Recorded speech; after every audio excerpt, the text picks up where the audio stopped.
إله إلا الله وحده لا شريك له وأشهد أن محمدا عبده ورسوله الذي أرسل رسوله بالحق بشيرا ونذيرا وداعيا إلى الله بإذنه وسراجا منيرا فقد قال الله تعالى في كلامه المجيد والفرقان الحميد জবান খুলে সকলে পড়েন আউযু বিল্লাহি মিনাশ শাইতানির রাজিম বিসমিল্লাহির রহমানির রহিম إنا أعطيناك الكوثر فصل لربك وانحر إن شانئك هو الأبتر إن الله وملائكته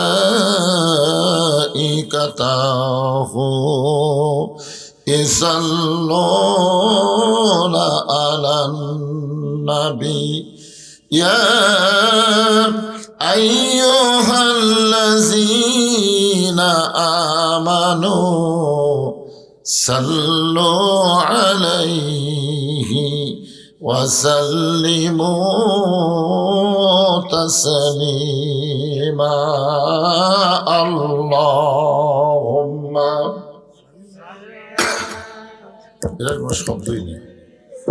مولانا محمد وعلى آل سيدنا شفيعنا হাজার হাজার মানুষ ছিল সেই দিন রাসূল ছিল মোদের একজনা সকলে মারিল পাথর নিষেধ তো কেউ করল না আল্লাহুম্মা সাল্লি আলা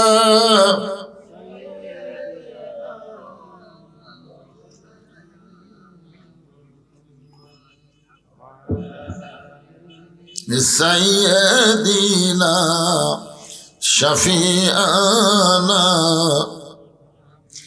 مشرق حب محمد সকলে বলি সাল্লাল্লাহু আলাইহি ওয়াসাল্লাম मतलाए दीवानी मा मतलाए खुर्शीद अशकास सीनाए सुजानी मा बलागल उला बिकमालिही कशफत दुजा बिजमालिही حسنت جميع خصاله صلوا عليه وآله اللهم آمين জান্নাতের বাগান থেকে জান্নাতি মানুষদেরকে নিয়ে আমি গুনাহগার তোমার রহমতের দরজায়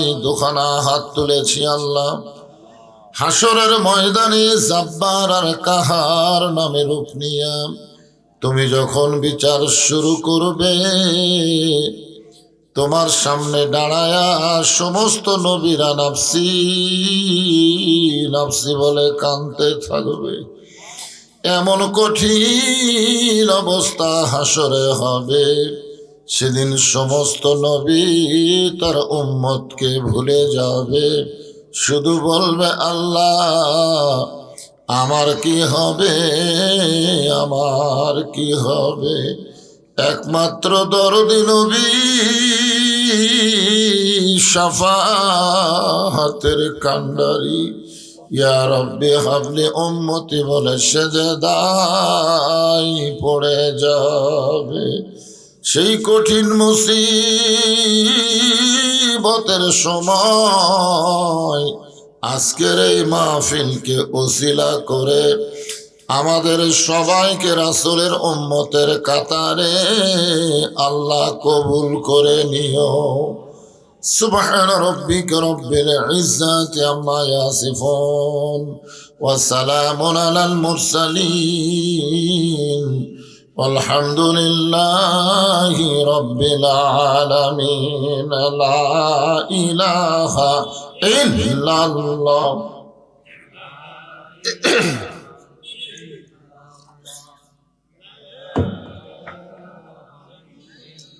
জবান খুলে লা ইলাহা ইল্লাল্লাহ, লা ইলাহা। চাঁদ সূরজ আর গ্রহ তারা আল্লাহ নামের পাগল পারা। চাঁদ সূরজ আর গ্রহ তারা আল্লাহ নামের পাগল পারা। আমার আল্লাহ নামের এতই দয়া, আল্লাহ নামের এতই মায়া, লুকিয়ে রাখছেন হে আল্লাহ জোরে লা ইলাহা ইল্লাল্লাহ। এ মাইক আলো, এটা সাউন্ড হয় না।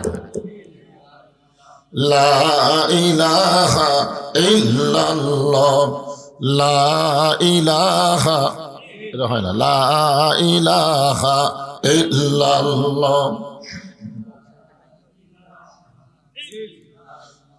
যার দিলে আছে আমার আল্লাহর ভয়, যার মনে আছে আল্লাহর ভয়, আল্লাহ আল্লাহ সব সময়। যার দিলে আছে আল্লাহর ভয়, যার মনে আছে আল্লাহর ভয়, আল্লাহ আল্লাহ সব সময়।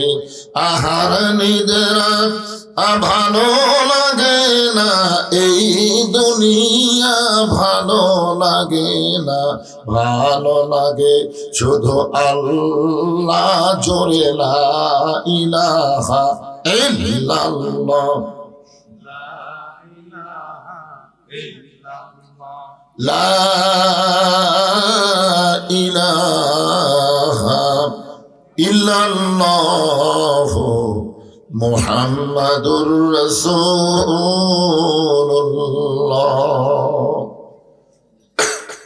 রাসূলের মহব্বতে জবান খুলে সমস্বরে সকলে বলবো সাল্লাল্লাহু আলাইহি ওয়াসাল্লাম।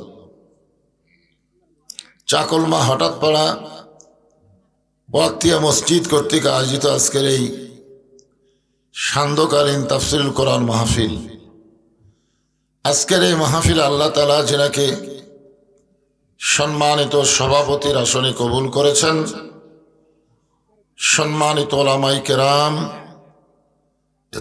সম্মানিত আল্লাহর বান্দারা,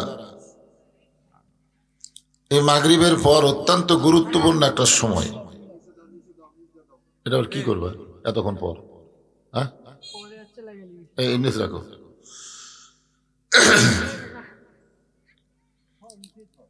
আল্লাহ তাআলা অত্যন্ত গুরুত্বপূর্ণ দুইটা সময় কোরআনে উল্লেখ করেছেন। ইয়া আইয়ুহাল্লাযীনা আমানু যকুরুল্লাহ যিকরান কাসীরা ওয়া সাব্বিহুহু বুকরাতাও ওয়া আসীলা। বুকরাতাও ওয়া আসীলা শব্দের অর্থ হলো সকাল এবং সন্ধ্যা। একটা পবিত্র সময়ে আল্লাহ আজকের এই মাহফিলে যিনাদেরকে কবুল করেছেন আমি আমার অন্তরের অন্তঃস্থল থেকে আপনাদের সবাইকে শুভেচ্ছা জ্ঞাপন করছি। সম্মানিত মা বোনেরা, পর্দার অন্তরালে বসে বসে যারা আলোচনা শুনতেছেন, আরে বাবা আসতে দাও, আবার জোরে হলো কেন? একটু আসতে দাও, সাউন্ড একটু আসতে দাও। আলোচনা শুনতেছেন তাদের সকলকেই শুভেচ্ছা জ্ঞাপন করে এই মুহূর্তে জানতে চাচ্ছি আপনারা সকলে কেমন আছেন? আলহামদুলিল্লাহ রব্বিল আলামিন। যে আল্লাহ শারীরিক সুস্থতা দান করে, মানসিক প্রশান্তি। আসলে আমাদের অনেকের শরীর সুস্থ থাকে কিন্তু মনের মধ্যে শান্তি সবসময় থাকে না। থাকে অনেক সময় অশান্তির আগুনে দাউ দাউ করে জ্বলতে হয়। কিন্তু এইরকম কোরআন কারিমের মাহফিলে যখন কোনো আল্লাহর বান্দা এসে বসে যায়, আল্লাহ তাআলা পবিত্র কালামুল্লাহ শরীফের ওসিলায় তার অন্তরটাকে শান্তিময় করে দেয়। বলেন সুবহানাল্লাহ। যে আল্লাহ শারীরিক সুস্থতা এবং মানসিক প্রশান্তি লাভের জন্য, মাইক হড়মড় করলে তো হবে না, সাউন্ডটা ক্লিয়ার হবে, আসতে হবে। হড়মড় করলে হয়? হ্যাঁ, সাউন্ড আস্তে করে দাও, সাউন্ডটা ক্লিয়ার হোক। চঞ্চলি শব্দ একবারে বন্ধ করে দাও। আমরা সে আল্লাহর উপরে খুশি না বেজার? কি করলাম? মানে হড়মড়িতে বুঝতে পারেন না। যে আল্লাহ শারীরিক সুস্থতা এবং মানসিক প্রশান্তি লাভের জন্য আজকের এই জান্নাতের বাগানে আমাদেরকে কবুল করলেন। আমরা কিন্তু এখানে আসি নাই, আল্লাহ তাআলা আমাদেরকে নিয়ে আইছেন। বিশ্বাস হচ্ছে না? অনেক মানুষ কিন্তু চাকলমা বাজারে ঘুরঘুর করতেছে, আসবার পারছে? মা সাবাকা মিন হাসানাতিন ফামিনাল্লাহ। আল্লাহ কোরআন কারিমে বলেন, বান্দা বান্দির দ্বারা যখন কোনো ভালো কাজ হয়, এ কাজ বান্দা বান্দি করে না, বরং আল্লাহ করায়। ওমান আসাবাকা মিন সাইয়্যাতিন ফামিন নাফসিকা। বান্দা বান্দির দ্বারা যখন কোনো খারাপ কাজ হয়, এ কাজকে করায় না। ভালো কাজ তো আল্লাহ করে, কিন্তু খারাপ কাজ শয়তানও না। তাহলে আপনারা ভালো কাজে আল্লাহ দিলেন, খারাপ কাজ শয়তানকে দিলেন, তাহলে আপনারা কি করলেন? এখানে সভাপতি সাহেব বুঝতে পারছেন, ভালো ভালো কাজগুলো আল্লাহ করায় আর খারাপ কাজগুলো বান্দা নিজেই করে। একটা নফস আছে, এই নফসের তাড়নায় পড়ে সে খারাপ কাজগুলো করে। তো যে আল্লাহ তাআলা দুনিয়ার সবকিছু থেকে আমাদেরকে হেফাজত করে, বিশ্বাস করা লাগবে এটা বেহেশতের বাগান। বিশ্বাস করতে হবে। বিশ্বাসে বিলাই বস্তু, তর্কে বহুদূর। আপনার যদি তর্ক করেন, নিচে একটা খেয়ার উপরে সামিয়ানা, একটু বৃষ্টি হলে এক মানুষও থাকবে না। এইটা যদি বেহেশতের বাগান হয়, তবে বেহেশত খুব একটা ভালো না। এরকম যদি তর্ক করেন, তো কোনো বক্তাকে আপনাকে বুঝাতে পারবে? এটা বিশ্বাস করতে হবে এইটা বেহেশতের বাগান। আর বেহেশতের বাগানে কেবলমাত্র বেহেশতি মানুষেরাই বসার মতন তৌফিক পায়। ধরে কোন সুবহানাল্লাহ। এই হিসাবে আমরা যারা এখানে বসেছি, আমরা সকলেই হচ্ছে জান্নাতি। আমরা সবাই জান্নাতি। বিশ্বাস হচ্ছে না? এত সহজ যদি জান্নাত হয়, মানে আমাদের মতন কিছু বক্তা জান্নাত পাওয়া খুব কঠিন করে দিচ্ছে। মনে হচ্ছে মুসলমানেরা জান্নাতি পাবে না, পালে হিন্দুরা পাবে, এইরকম ভাবে একটা কঠিন। অথচ জান্নাত পাওয়া খুবই সহজ। যারা একটা প্রমাণ হলো, আজকে যারা এখানে বসে গেছেন, আপনারা সকলেই জান্নাতের মালিক হয়ে গেছেন। সবাই সুবহানাল্লাহ বলেন। এই যে সুবহানাল্লাহ বললেন, এ বলার সাথে সাথে আপনার নামে আল্লাহ জান্নাতে একটা গাছ লাগাই দিল। তাহলে আপনি যদি জান্নাতের মালিকই না হবেন, তা গাছ লাগবে কেন? বোঝা লাগবে তো। আপনি কবে জান্নাতে যাবেন? এখনই আল্লাহ একটা গাছ লাগাই দিছে। এই সমস্ত জান্নাতি মানুষ আমরা জবান খুলে আল্লাহর শুকরিয়া আদায় করব। সকলেই বলি রব্বানা লাকাল হামদ হামদান কাসীরান তাইয়িবান মুবারাকান ফীহি। এখানে একটা কোরআন শব্দ দিলে ভালো হতো, কোরআনের মাহফিল। হ্যাঁ, আমরা আল্লাহর প্রশংসা কেন করব? প্রায় মাহফিল আমি তিনটা কথা বলি, না বললে ওয়াজের মৌলিকতা হারিয়ে যায়। চিন্তা করে দেখেন, রুহের জগতে আমরা ছিলাম না? সেই রুহের জগৎ থেকেই তো আল্লাহ আমাদেরকে দুনিয়াতে প্রেরণ করছে। কোন বনেরই পাখি তুমি আইলারে কোন বনে, আবার কোন বনেতে যাইতে হবে পড়ছে নাকি মনে। আমরা কোথায় ছিলাম? আল্লাহ ইচ্ছা করলে আমাদেরকে হিন্দু বৌদ্ধ খ্রিস্টানদের ঘরে পাঠাবার পারতেন। মুসলমানের ঘরে আমরা জন্ম নেইনি, আল্লাহ পাক আমাদের কবুল করেছেন। ধরে কোন ঠিক কিনা? যদি আল্লাহ আমাদের রুহুটা হিন্দুর ঘরে পাঠাতো, ইহুদি খ্রিস্টানদের ঘরে যদি পাঠায় দিত, আমাদের করার কিছু ছিল? কথা বলেন, ছিল? তো আল্লাহ হিন্দু বৌদ্ধ খ্রিস্টানদের ঘরে না পাঠাইয়া জন্মগতভাবে আল্লাহ মুসলমানের ঘরে আমাদের কবুল করলেন। এখান থেকে আমাদের বিশ্বাস করতে হবে, রুহের জগতে আল্লাহ আমাদের পক্ষে ছিলেন। সুবহানাল্লাহ কয় না? আল্লাহ কোরআনে বলেছেন, ওমাইয়াবতাগি গায়রাল ইসলাম দীনান ফালাই ইউকবালা মিনহু। ইসলাম ছাড়া অন্য কোনো জীবন ব্যবস্থা ধর্ম কেউ যদি গ্রহণ করে, আল্লাহ বলেছেন লা ইউকবালা মিনহু, সেইটা কখনোই কবুল করা হবে না, কখনোই। এই আয়াতের দ্বারা বোঝা গেল একমাত্র জীবন ব্যবস্থা ধর্ম, তার নাম কি? ইসলাম।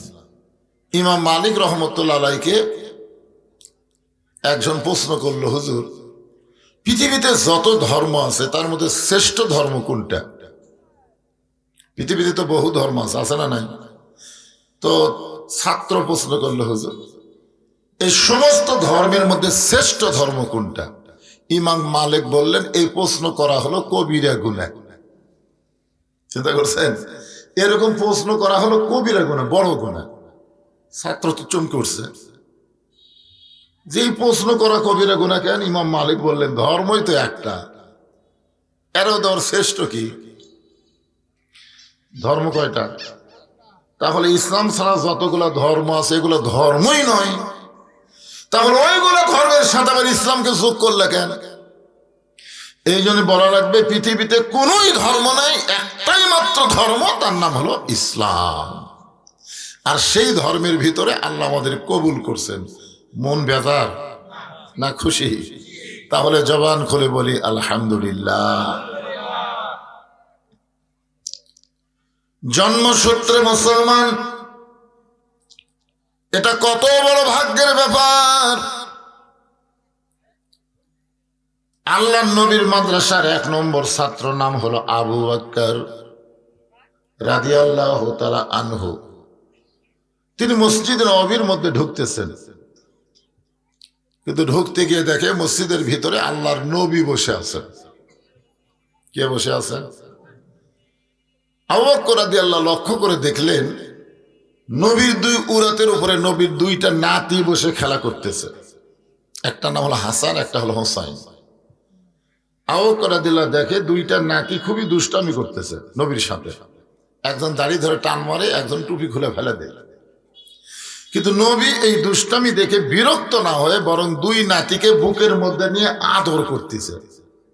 টুপি ফেলে দেয়, দাড়ি টানে, নবী বিরক্ত হয় না, কি করে? আদর করে। এই দৃশ্য দেখার পর আবু বকর রাদিয়াল্লাহু আসমানের দিকে তাকায় বললেন, আল্লাহ, আমার নবী শুধু বিশ্ব নবী নয়, আমার নবী হলেন পৃথিবীর 1 নম্বর নানা। কয় নম্বর নানা? আল্লাহ কেন বললেন লাকাদ কানা লাকুম ফি রাসূলিল্লাহি উসওয়াতুন হাসানাহ? এই কথা আল্লাহ আমাদের কেন বললেন? যে সমস্ত নেতা নেত্রীকে বাদ দিয়া তাদের সায়েন্সিয়ার না হয়ে একমাত্র মোহাম্মদকে তোমাদের আদর্শ হিসাবে, আদর্শের নেতা হিসাবে গ্রহণ করে নাও যদি তোমরা সফলতা চাও। এ কথা কার? এখন চিন্তা করেন, নবী হিসাবে শ্রেষ্ঠ, নানা হিসাবে শ্রেষ্ঠ।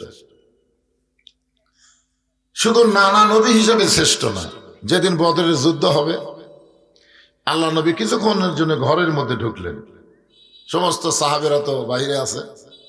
রাসূল ঘর থেকে যখন বের হলেন সাহাবেরা তাকায় দেখে নবীর মাথায় টুপি নাই, নবীর মাথায় হলো হেলমেট। ধরে কোন কি হেলমেট? নবীর গায়ে জুব্বা নাই, নবীর গায়ে সৈনিকের পোশাক, নবীর কোমরে একটা বেল্ট, এই বেল্টটা টাইট হচ্ছে না। রাসূল বলে, আলী আমার কোমরের বেল্টটা একটু টাইট করে দাও তো। হযরত আলী যখন নবীর কোমরের বেল্টটা টাইট করে দিচ্ছেন, এমন সময় আবু বকর বলে, হুজুর আপনি হলেন আল্লাহর নবী।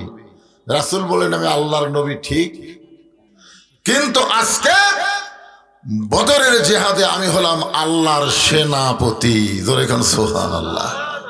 তাহলে কি বোঝা গেল? নবী নবী আছে, আবার বাতিলের বিরুদ্ধে সেনাপতি হয়ে গেছে। আমরা অনেকেই খালি নবীকে, নবীর প্রতি দরুদ পড়ি, নবীরে সালাম করি মিলাদের ভিতরে, কিন্তু নবীর সমাজ গড়ার কাজে অনেকের দ্বন্দ্ব মনে বাজে। যেরকম ঠিক কিনা? নবী মসজিদের মধ্যে থাকবে, নবী মাদ্রাসার মধ্যে থাকবে, নবী আবার সংসদে যাবে কেন? অনেকের এরকম না, নবী সংসদে কেন যাবে? নবী খালি মসজিদ আর মাদ্রাসা ওয়াজ নসিহত দিয়ে থাকবে। এখন তার নবী নাই, এখন নবীদের ওয়ারিস আছে। যেরকম ঠিক কিনা? আল উলামা ওয়ারাসাতুল আম্বিয়া, আলেমরা হচ্ছে নবীদের ওয়ারিস। এই আলেমরা মসজিদ মাদ্রাসা মক্তব নিয়ে থাকবে, আগেই বলে দিয়েছে মোল্লার দৌড় মসজিদ পর্যন্ত। এই তো এখন আগামী ইলেকশনে এই আলেমরা একটু কোরআন নিয়ে সংসদে যাওয়ার স্বপ্ন দেখছে। জোরেগণ কথা ঠিক কিনা? কারণ 54 বছর দেখা শেষ, আগামীতে আমরা দেখবো বাংলাদেশ আল্লাহর কোরআনের বাংলাদেশ। জোরেগণ ঠিক কিনা? মানুষের আইন শয়তানের আইন, মানুষের সংবিধান সংশয় শয়তানের সংবিধান দিয়া আর বাংলাদেশের 90% মুসল চলতে পারে না। শান্তি যদি পাওয়ার চাও, সব সংবিধানকে পায়ের তলে ফেলে আল্লাহর কোরআনকে কলিজায় তুলে নাও। ধরে কোন কথা ঠিক কিনা? চিন্তা করে দেখেন, আল্লাহর নবী শুধু সেনাপতি হিসাবে শ্রেষ্ঠ ছিলেন না, তিনি তার জীবনে 27টা যুদ্ধের নেতৃত্ব দিয়েছেন। 27টা। ধরে কোন কয়টা? এক সময় নবী মদিনার প্রেসিডেন্ট হয়ে গেলেন। আল্লাহ নবী মদিনার প্রেসিডেন্ট যখন হলেন, ধর্মমন্ত্রী হিসেবে আবু বকরকে দায়িত্ব দিলেন, আইনমন্ত্রী হযরত ওমরকে নিয়োগ দিলেন, অর্থমন্ত্রী ওসমানকে বানাইলেন, আর শিক্ষামন্ত্রী হলেন হযরতে আলী। জোরে কোন সুবহানাল্লাহ। প্রেসিডেন্ট হচ্ছে আল্লাহর নবী, আর এই যে 4টা মন্ত্রীর নাম করলাম, কেমন লাগলো? এখনকার আইনমন্ত্রী কি নৌকাত পলাবার যায়। জোরে কোন কথা ঠিক কিনা? ওর সাথে আবার দরবেশ বাবা ধরা খায়। অনেকে বলে হুজুরা ওয়াজ করবার এসে গীবত করে। সেদিন এক আওয়ামী লীগ এক নেতা আমাকে বলতে, হুজুর আপনার তো এখন ওয়াজ করতেছে না, খালি এই মাইকের সাউন্ডটা ক্লিয়ার করবা না, সব মাইকের ব্যবসা কিন্তু বাদ হয়ে যাবে, ক্লিয়ার করো। ভম ভম করে গেলে 8 থেকে লাইন কম আছে, 8 থেকে বাড়ে দাও। কিসের 8 থেকে দোষ দেও তোমরা? মাইকে ভম ভম করবে। ওয়াজ করতেছি না নন্দীগ্রাম 2-1টা ওয়াজ নাকি? মাইকের 8 থেকে বাড়ে দাও, ভম ভমি বন্ধ করে দাও। সাউন্ড যদি আসতে হয় হোক, কিন্তু মানুষ বোঝা লাগবে তো। এই যারা পিছনে আসতেছেন আপনারা বসেন, বসেন, সবাই বসেন, বসেন, দাঁড়িয়ে থাকবেন না। যতক্ষণ বসার জায়গা হবে আল্লাহর হস্তে বসবেন। হ্যাঁ, এই যে মাঝে মাঝে ফাঁকা ফাঁকা বসছেন, আপনার মনে করছেন এই কয়জন লোক? আজকে কি এশার নামাজ? তো এশার সময় হবে, তাই এশার নামাজ 1 ঘন্টা পরে হবে, সমস্যা আছে? এই চাপা বসেন, ওয়াজ হবে, চাপা বসেন।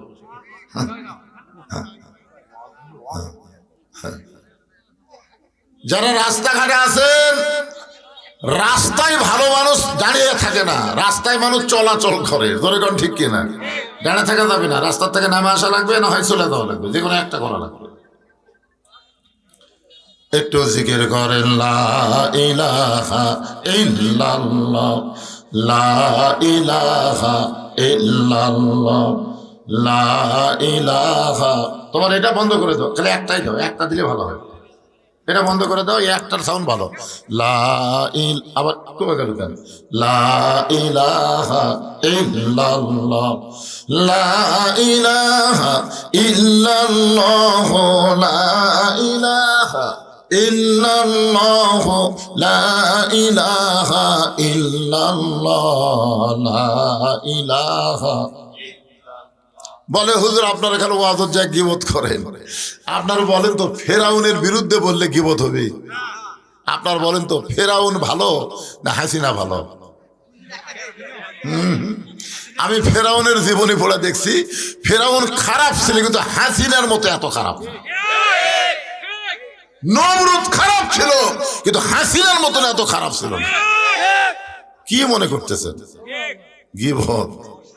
আবু জেহেলের গীবত আছে? তাহলে ওবায়দুল কাদেরের গীবত কি? আবু জেহেল তা ওবায়দুল কাদের তাই একই, দুই শালা একই শালা। অনেকে বলে হুজুরা তো ওয়াজ করে না, খালি গীবত। গীবত কিরা? যে সমস্ত মাওলানা 15.5 বছর খালি মুরগির রান খাসে, কোনো টেনশন নাই, এরা হাসিনার গীবত করবি না, বিষ বিরুদ্ধে বলবি না। কিন্তু আমি তো বাড়ি থাকবার পারিনি, আলুর বাল্বের মধ্যে আমার থাকা লাগছে, কি করবেন? এখন একটা সময় পাচ্ছি 1-8 বছর চলবি গরম হন, জোরে কোন কথা ঠিক না? সামনে বস থেকে নরম হবে, অসুবিধা কি? আলহামদুলিল্লাহ। তো যে কথা বলতেছে একটু মনোযোগ দেবেন। আল্লাহর নবী শুধু নবী ছিলেন না, যে দিকে যাবেন সেই দিকে আমাদের নবী কয় নম্বর? নেতা হিসাবে কয় নম্বর? নবী হিসাবে কয় নম্বর? বাবা হিসাবে কয় নম্বর? স্বামী হিসাবে, রাখাল হিসাবে, মানে যে দিকে যাবেন 1 নম্বর। এই জন্যে আমাদের নবী ছাড়া আমাদের কোনো নেতা নাই। আমার নেতা, তোমার নেতা বিশ্ব নবী মুস্তাফা। এমন সময় হযরত ওমর মসজিদের মধ্যে ঢোকার সময় বলে, আবু বকর ভাই আপনি মসজিদে না ঢুকে দরজার দাঁড়িয়ে আছেন কেন জানতে চাই? আবু বকর বলে, ওমর একটা বার ভিতর দিকে তাকাও। হযরত ওমর ভিতর দিকে তাকায় কিছুক্ষণ দেখলেন দাড়ি টানতেছে, টুপি ফেলে দিচ্ছে। এই দৃশ্য দেখার পরে ওমর ফারুক চিৎকার করে বললেন, এই 2টা সন্তান বড় বেয়াদব হয়ে গেছে, এরা সবসময় নবীকে কষ্ট দেয়। আপনার বলেন তো ওমর ফারুক যে কথাটা বলছে, এরা নবী কষ্ট দেয় না নানা কষ্ট দেয়? কথা কয় না। আবু বকর রাদিয়াল্লাহু জানে হাসান হোসেনের নানা, আর উমর বলতেছে নবী। দেখার মধ্যেই তো কম বেশি আছে। হাসান হোসেন যদি জানতো যে আমার নানা বিশ্ব নবী, তাহলে দাড়ি টান মারতো, টুপি খুলে ফেলে দিত, জানে এটা আমাকে নানা। নবী বোঝার বয়সই হয়নি। ওমর ফারুক বললেন, চরম বেয়াদব হয়ে গেছে, সবসময় নবীরে কষ্ট দেয়। সঙ্গে সঙ্গে আবু বকর শাহাদত আঙ্গুলি তুলে বললেন, ওমর যেই কথা একবার বলেছ এ কথার দ্বিতীয়বার বলতে পারবা না। ওমর ফারুক 3 ধাপ পিছনে গেলেন, কারণ আল্লাহ নবী বলেছেন আমার 4 জন সাহাবী হলো 1 নম্বর, নরমে 1 নম্বর হলো আবু বকর, গরমে 1 নম্বর হলো ওমর, সম্পদে 1 নম্বর ওসমান, আর জ্ঞানের দিক দিয়ে 1 নম্বর হযরত আলী। তাহলে তাই ধমক দিয়েছে, ওমর যে কথা একবার কইছে তার দ্বিতীয়বার কইও না। এই মানুষটা হলো সবচাইতে নরম, আর যাক ধমক দিয়েছে সে হলো সবচাইতে গরম। এখন নরম মানুষ যদি গরম হয় তাহলে বোঝা যাচ্ছে কিছু একটা হবে। 15.5 বছর বাংলার মানুষ বড় নরম ছিল, এরপর হাসিনা জালেম হতে হতে এটার মাথার উপরে উঠে গেল। ধরে কোন ঠিক কিনা? সর্বপ্রথম গরম হয়েছে আবু সাইদ। আর বাড়িতে গেছিলাম আমি, খোঁজ খবর নিয়ে দেখছি আবু সাইদের বাপ কয় আমার ছেলের চাইতে নরম ছেলে গোটা পীরগঞ্জ খালাস পীর নাই। অথচ এই নরমটা গরম কেন হলো? মার মার। তার মানে কি? যে এই বাতিলের সাথে আপোষ করে বেঁচে থাকার চাইতে জীবন দেওয়া অনেক ভালো। জোরে কর কথা ঠিক কিনা? আমরা আসলে ইমানের সাথে মরতে চাই, বেঈমান হয়ে বেঁচে থাকে আমাকে লাভ কি ভাই? কোনো লাভ আছে? কারণ আল্লাহ কোরআনে বলেন, ইয়া আইয়ুহাল্লাযীনা আমানুত্তাকুল্লাহা হাক্কা তুকাতিহি ওয়া লা তামুতুন্না ইল্লা ওয়া আনতুম মুসলিমুন।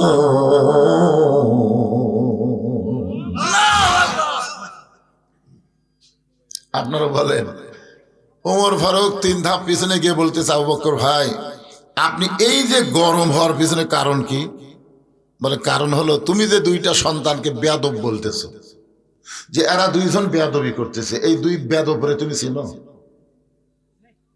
তুমি যাদেরকে বেয়াদব বলতেছে এদেরকে তুমি চিনো? আবু বকর যদি বলতো এই 2জনকে তুমি জানো, তাহলে উত্তর দেওয়া খুবই সহজ।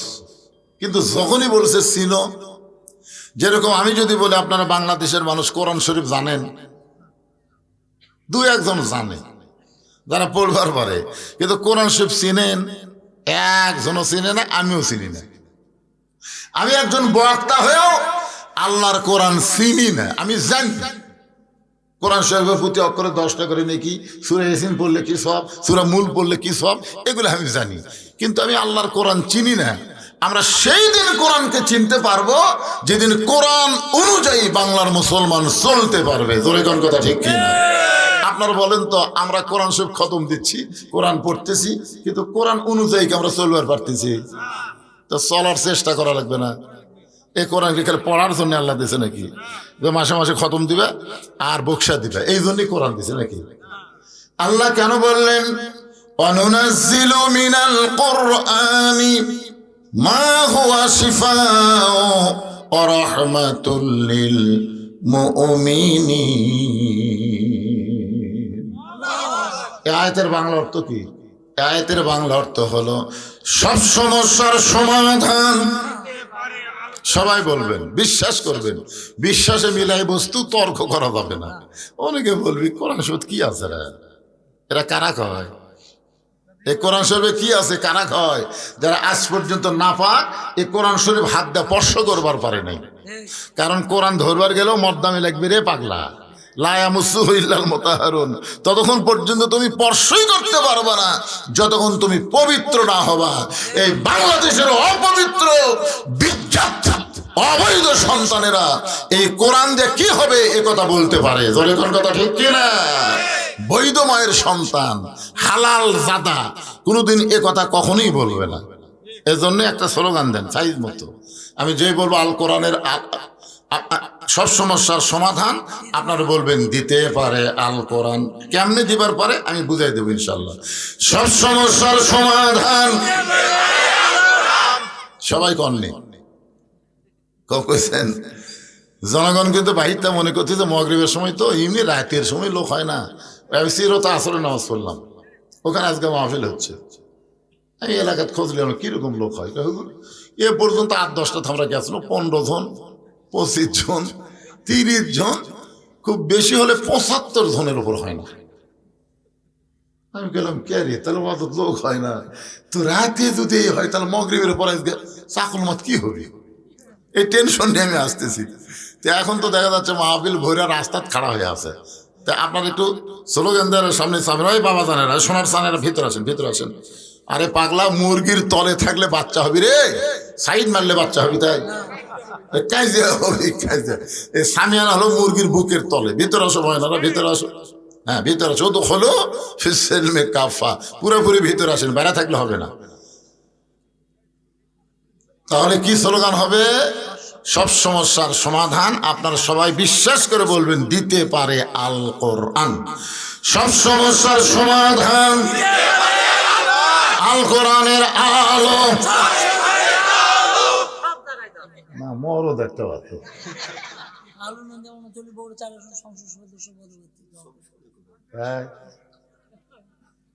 আসলে দিছে বাবা জাগা মতো। সংসদে জালো আল কোরআনের আলো। এখন আসেন যে কথাটা বলতেছি, আবু বকর ওমর, যে দুইজনকে তুমি বেয়াদব বললে এই দুইজনকে তুমি চিনো? ওমর ফারুক বলে, চিনব না কেন? এরা হলো আলী আর ফাতেমার সন্তান। আবু বকর ওমর, শুধু আলী ফাতেমার সন্তান চিনলে হবে না, এদের আরো পরিচয় আছে। ওমর ফারুক বলে, আবু বকর ভাই, এই দুই পুস্কার মানে ছোট ছোট তো, এই দুইটার আরো পরিচয় কি? আবু বকর বলে, ওমর তুমি কয় বছর বয়সে ঈমান গ্রহণ করেছ? ওমর ফারুক বললেন 27 বছর বয়সে। আবু বকর বলে, আমি 35 বছর বয়সে ঈমান গ্রহণ করেছি। ওমর রে, ঈমান গ্রহণ করার আগে তুমি 27 বছর কাফের ছিলে। আমি আবু বকর 35 বছর কাফের ছিলাম। তোমার হায়াতের জীবনের 27 বছর, আমার হায়াতের জিন্দেগিতে 35 বছর আমরা কুফরে হালে কাটাইছি। আর যে দুইটা সন্তানকে তুমি বেয়াদব বলতেছ, এরা জান্নাতি হয়ে জন্ম নিয়েছে। ওমর ফারুক বলে, আবু বকর ভাই, এই চিন্তা আমি কোনোদিনও করি নাই। আজকে যারা আমরা এখানে বসে শুনতেছি, আমরা জন্মসূত্রে মুসলমান হয়ে জন্ম নিয়েছি। জোরে কোন কথা ঠিক কিনা? আমাদের মতন ভাগ্য কার? কি ভাগ্যবান, জন্মের সাথে সাথে আমরা মুসলমান। জোরে কোন সুবহানাল্লাহ। আমাদের ভাগ্য এত ভালো। আছেন আমার মুক্তার, আছেন আমার ব্যারিস্টার, শেষ বিচারের হাইকোর্টেতে তিনি আমায় করবেন পার। আমি পাপী রাসূল জাবিন্দার। কোন নবীর ক্ষমতা হবে না আল্লাহর সামনে দাঁড়ায়া কোন উম্মতের পক্ষে একটা কথা বলা। কোন নবী পারবে না।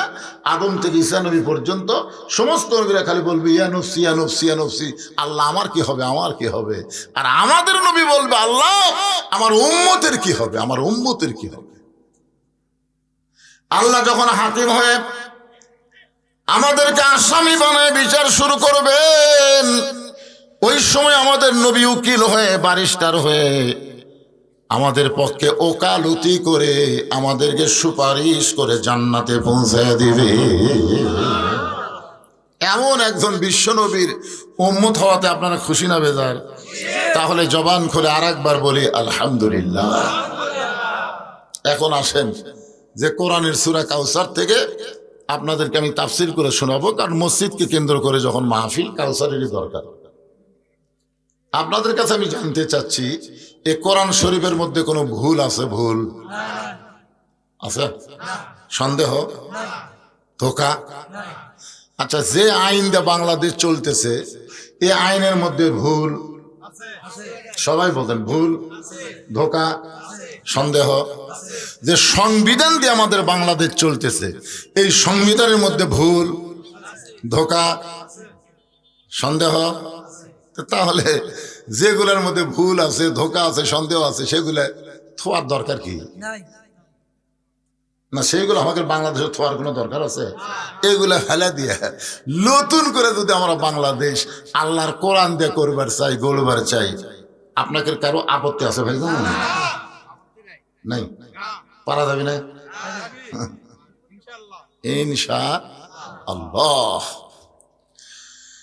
এই মসজিদের উন্নয়নে মসজিদের মাহফিল করা লাগবে না। কোরআনের শাসন যখন বাংলাদেশে চালু হবে, যিনি নেতা হয়ে ক্ষমতার চেয়ার পাবে, তার 1 নম্বর দায়িত্ব হলো আল্লাযীনা ইম্মাক্কান্নাহুম ফিল আরদ আকামুস সালাত, নামাজ কায়েম করো। জোরে কোন কথা ঠিক কিনা? নামাজ কায়েম। এই 2 লাইন রাস্তা 4 লাইন, ওই পদ্মা নদীর উপরে ব্রিজ দেওয়া, যমুনা ব্রিজ দেওয়া, এগুলা কাজ পরে। আগে কাজ হলো নামাজ কায়েম করে। তুমি বুড়া নামাজ পড়ো, তোর লাঠির খবর কি? তুই বুড়া মানুষ, এই শীতের মধ্যে কাঁপতে কাঁপতে লাঠি নিয়ে সামনে কাতার এসে নামাজ পড়ো, আর তোমার লাঠি দিয়ে ল্যাপ গরম করতেছে। 21 বছরে আড়িয়ে আজান দিল 2.5 হাত হয়, আগে আসলে 3.5 হাত। আজান শুনবি না দিকে কম্বল মাথার উপর দিছে, এখন পাও টানে বুকের কাছে থসে, বাইরে থেকে মনে করবি চাউলের বস্তা ঢাকা থসে। আপনি কম্বলটা টানতে দেখেন তো, কম্বলের তলোয়ার সাইজ। কম্বলের তলে ওর সাইজ আর সকালবেলা সাইড টিভি কুত্তের সাইজ একই সাইজ। তা আপনারা কি মনে করতেছেন কোরআন দিয়ে যখন বাংলাদেশ চলবে তখন কুত্তের সাইজ হওয়ার কোনো সুযোগ আছে? যখন আছে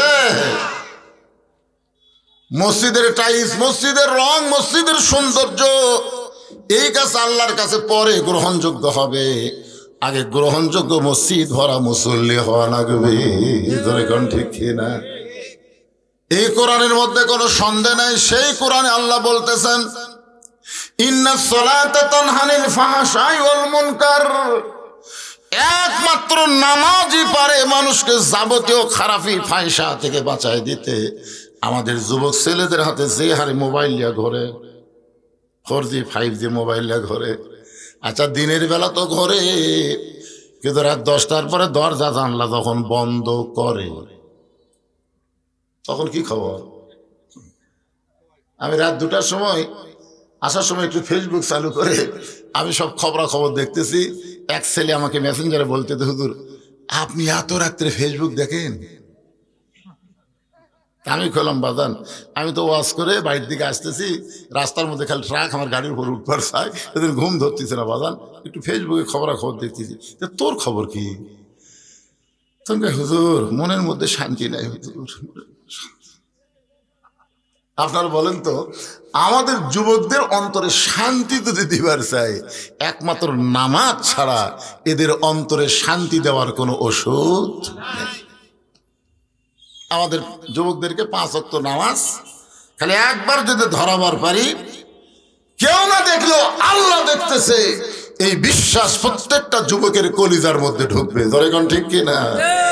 রাত্রে মোবাইলে দেখবে মিজানুর রহমান আজহারের ওয়াজ শুনবে, আব্দুল আলমের ওয়াজ শুনবে, বদরুল রশিদের ওয়াজ শুনবে, এগুলো ওয়াজ শুনবে, ভুলেও অশ্লীল ভিডিওর দিকে যাবে না। যখনই যাবে তখন নামাজ বলবে আল্লাহ দেখতেছে রে, আর 2 কাঁধের ফেরেশতা লিখতেছে রে পাগলা। কি কন?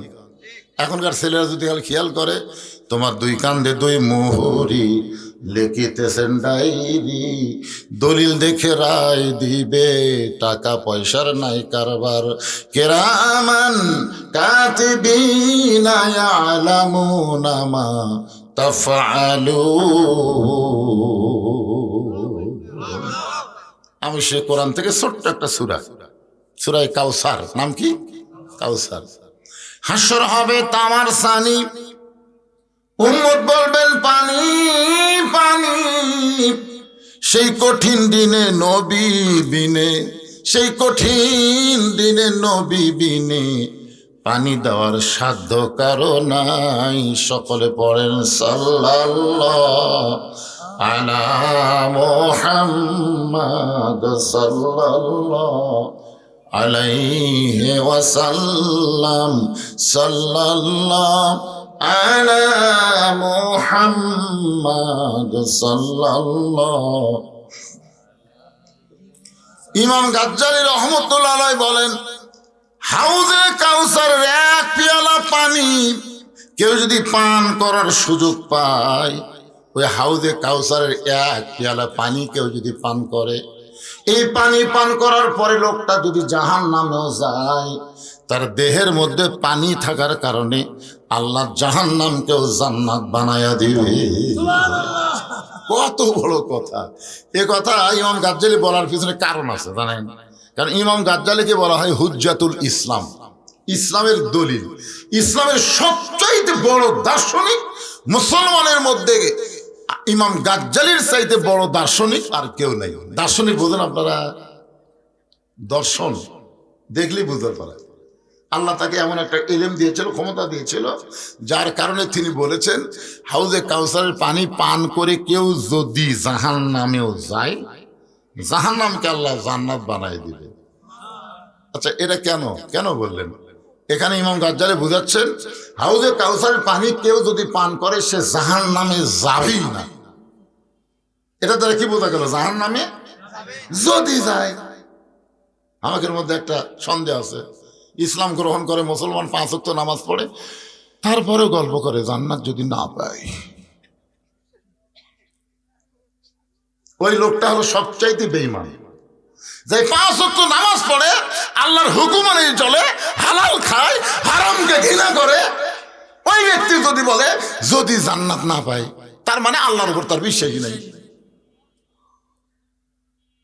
আল্লাহ রাসূল বলেছেন লা ইলাহা ইল্লাল্লাহ মান কালা লা ইলাহা ইল্লাল্লাহ ফাদাখালাল জান্নাহ। আল্লাহ কোরআনে বলেন ফাদখুলি ফি ইবাদি ওয়াদখুলি জান্নাতি। তুমি যত বড়ই পাপী হও না কেন, লা তাকনাতু মির রাহমাতিল্লাহ, আল্লাহর দয়ার উসিলায় তোমার পাপকে মাফ করে দিয়ে আল্লাহ তোমারে জান্নাত দিয়ে দিবে। এটা হিন্দুরা বলুক, বৌদ্ধরা বলুক, খ্রিস্টানরা বলুক, এরা বলুক যদি জান্নাত না পাই। কিন্তু আমরা মুসলমান বলবো কেন? বাবার সম্পত্তির উপর সন্তান যদি চাকলমা ঘুরে বেড়ায় আর বলে আমার বাবার সম্পত্তি পাই কি না পাই, পাই কি না পাই, তখন জনগণ বলবে তোর জন্মে সন্দেহ আছে, তোর জন্মের মধ্যে সন্দেহ আছে। কারণ তোর বাবার সম্পত্তি তুই পাবি না, তোর পাড়ার লোক পাবে। বাবার সম্পত্তি সন্তান যেমন ওয়ারিস মোতাবেক পায়, লা ইলাহা ইল্লাল্লাহ মুহাম্মদ রাসূলুল্লাহ যারা স্বীকার করেছে তারাও জান্নাতের ওয়ারিস হয়ে যায়। তোরে কোন ঠিক কি না? আমি যেই বলবো আমরা সকলে কি, আপনারা সবাই বলবেন জান্নাতি, যাই বলবেন না তার ভেজাল আছে।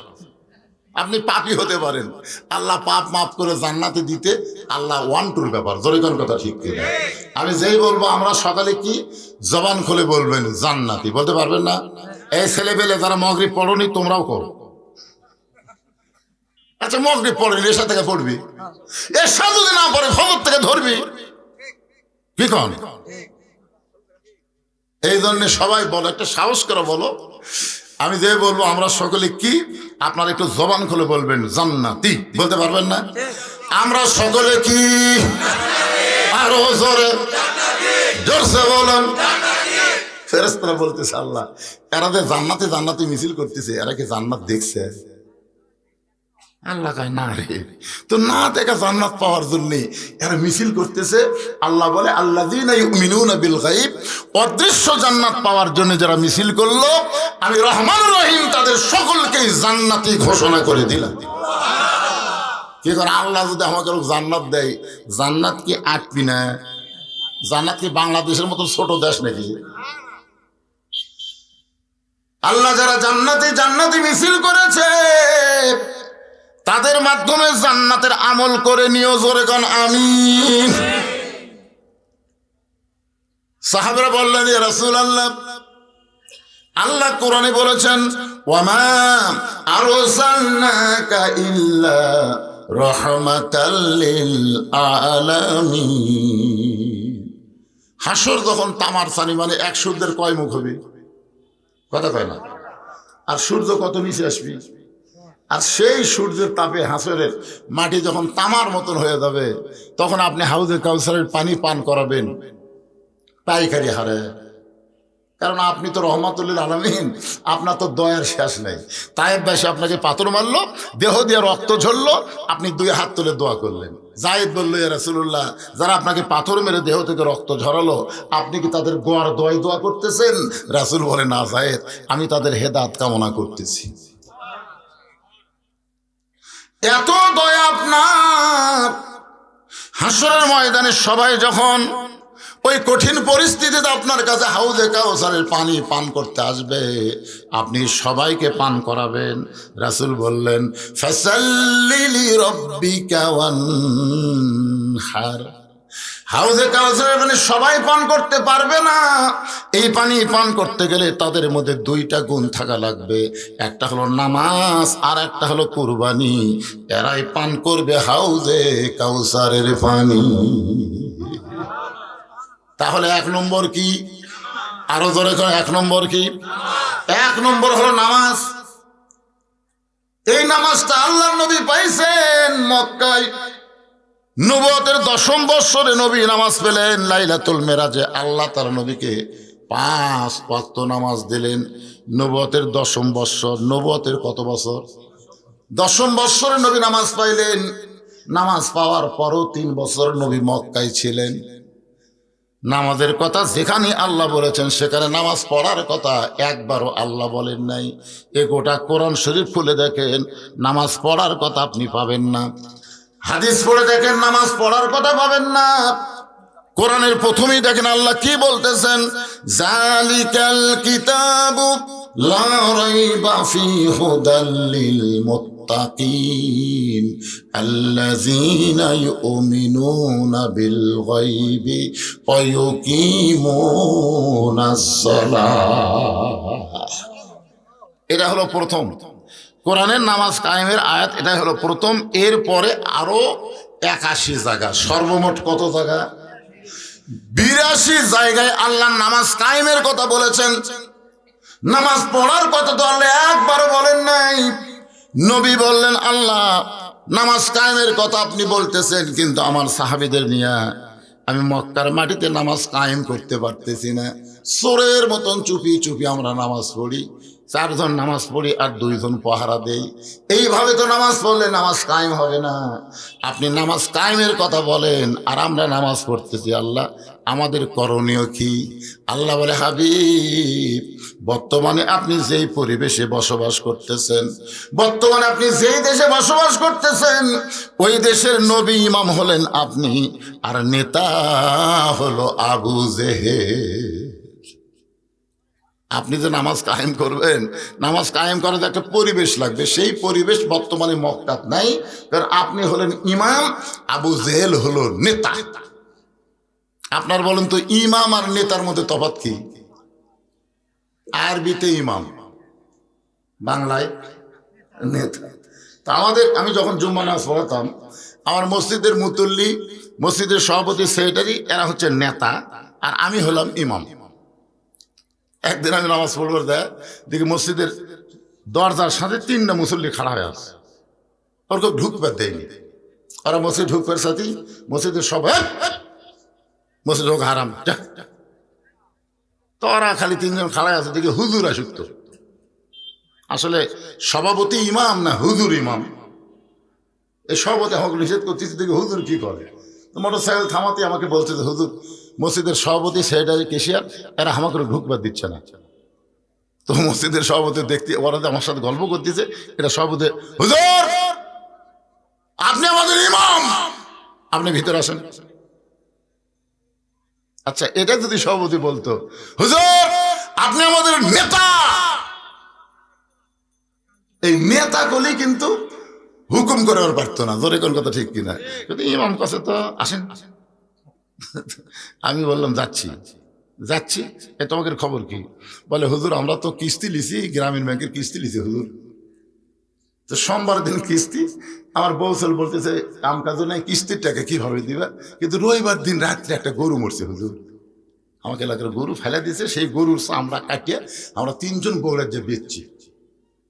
এক মুসি এসে দেখে, হায় হায়, যে কাম আমরা করি সেই কাম কে করি? পরে শুনবার পালো যে আমরা মুসলমানেরা করছি। এটাই মসজিদ গ্রুপ জানার পরে আমাকে ভিতর ঢুকতে দিচ্ছে না। আমরা মরা গরু চামড়া বেচে কিস্তি দিছি, এটা শুনেই আমাকে ঢুকতে দিচ্ছে না। এখন আপনি কি কন? আসো। আমি বললাম, আসো। মসজিদের সভাপতি, সেইটাই 3 জন খাড়ায় বলে, হুজুর আপনি আমাকে ইমাম হয়ে আমাদের বিরুদ্ধে আপনি কাজ করতে পারেন না। আমি বললাম, পাগলা, আরবি না কয়ে বাংলা কত বল, আপনি আমাদের নেতা হয়ে বল। হচ্ছে ইমাম তো ইমাম, নেতা কি? ইমাম তো ইমাম মানে নেতা কি বুঝিস? আরবিতে ইমাম, বাংলা হলো নেতা। তারা 3 জন মরা গরুর চামড়া বিক্রি করে কিস্তি দিছে, যার কারণে তোমরা মসজিদ ঢুকবার দিচ্ছে না। আচ্ছা, মরা গরুর চামড়া বিক্রি করলে খুব বেশি হলে গুনাহ হবে, না কবিরা গুনাহ হবে, আল্লাহ তওবা করলে মাফ করবে। আমি এখন ইমাম হয়ে বলতেছি, এই মসজিদে যারা মুসল্লি, তাদের মধ্যে যারা সুদ খাও তারা বেড়ে যাও। যেই বলছি তারা সুদ খাও তারা বেড়ে যাও। মরা গরুর চামড়া বেচা কিস্তি দিলে বড় জোরে 100টা গুনাহ হতে পারে, কিন্তু যে বেটা সুদের 1 টাকা খায়, সে নিজের মায়ের সাথে 42 বার জিনা করার গুনাহ হয়। এখন মসজিদের মধ্যে দেখো তো কারা কারা সুদ খায়, ঘাট ধরে বের করে দাও। তখন সভাপতি, সেক্রেটারি, কেশিয়ার বলতেছে, পড় তোরাও নামাজ। মানে ওই শালা 3 জনের মধ্যে একটা সুদ খায়। তারা বুঝতেছেন না? নবী হচ্ছে মক্কার ইমাম, আর আবু জেহেল হচ্ছে নেতা। আমাদের বাংলাদেশের হুজুরা হলো মসজিদের ইমাম, আর সমাজের নেতা হলো আবু জেহেলের গোষ্ঠী। জোরে কর কথা ঠিক কিনা? এই অবস্থায় বাংলাদেশের নামাজ কায়েম হবে না। নামাজ কায়েম করতে গেলে যিনি ইমাম হবে তাকে নেতা হওয়া লাগবে। আল্লাহ বলেন, হাবিব মক্কায় আপনি চুপি চুপি যেটা করতেছেন সেটা হলো নামাজ পড়া, কিন্তু আমি নামাজ পড়ার জন্য দেই নাই, নামাজকে কায়েম করতে হবে।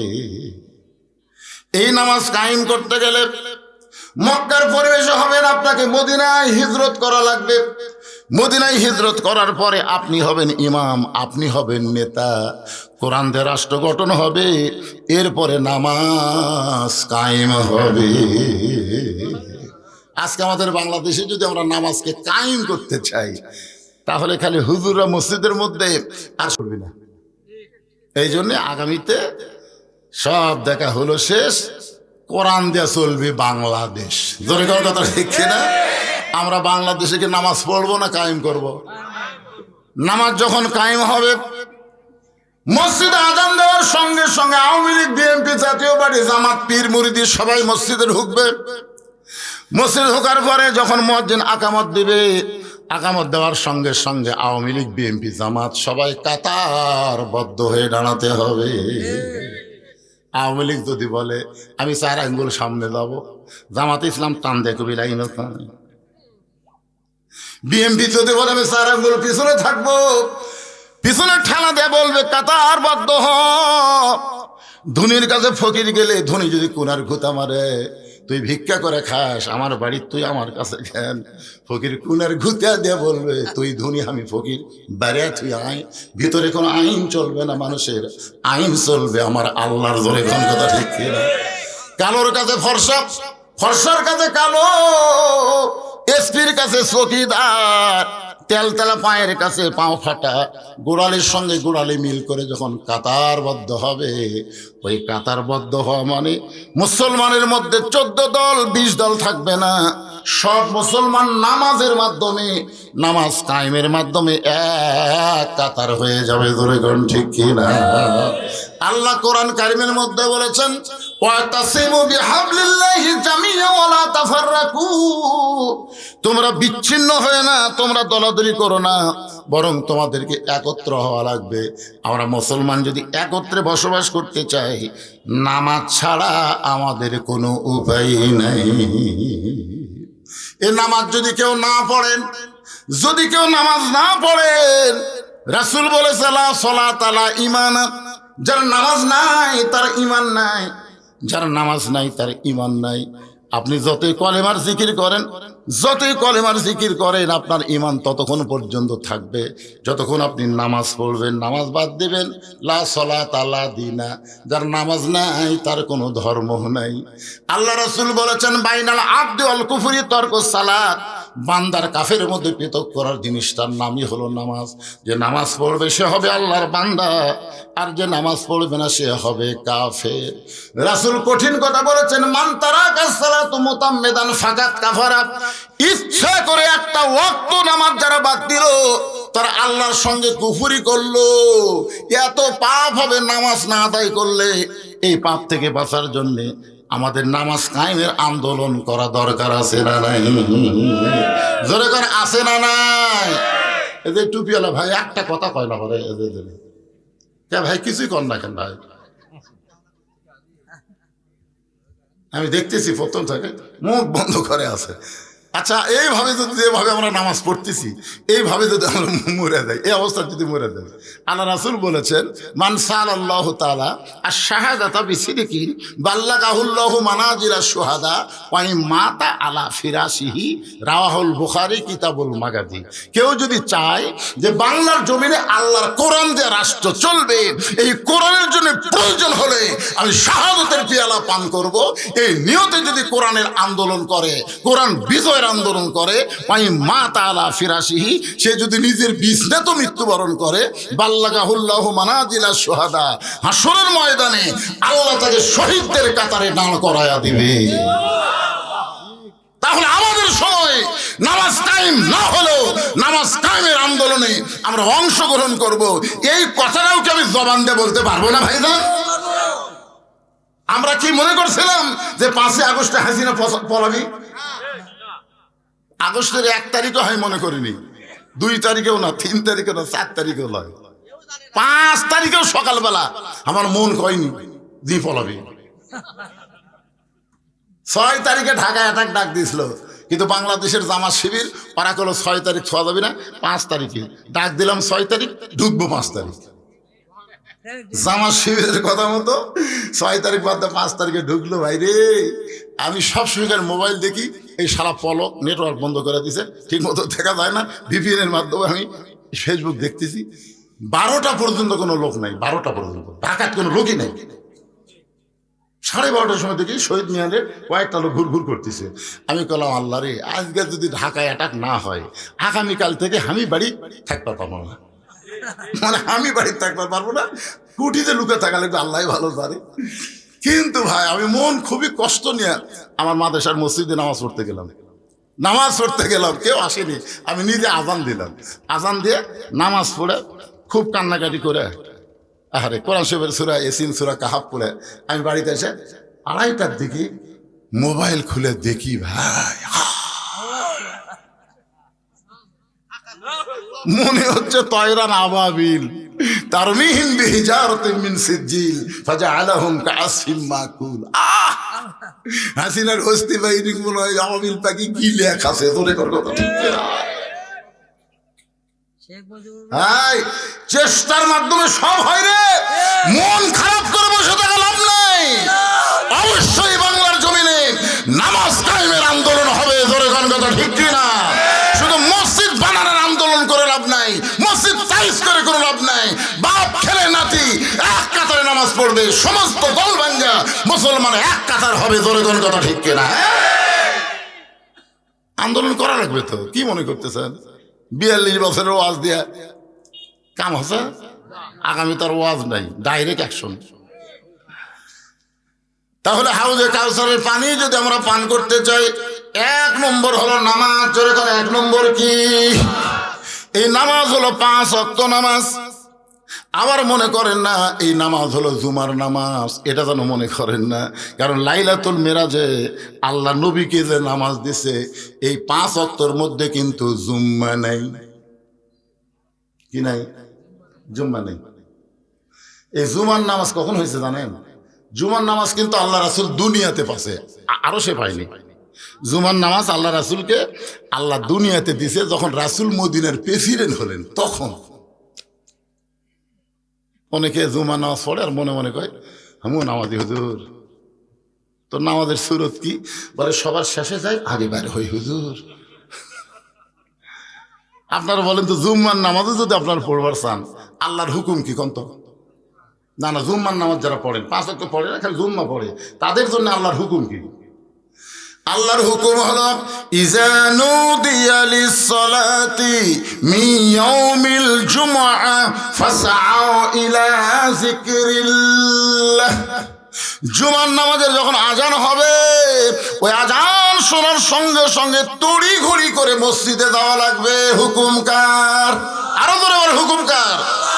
কোরআন দিয়ে আল্লাহ যেটা বলেছে এটা হলো ফরজ, আর হাদিস দিয়ে নবী যেটা বলেছে এটা হলো সুন্নাত।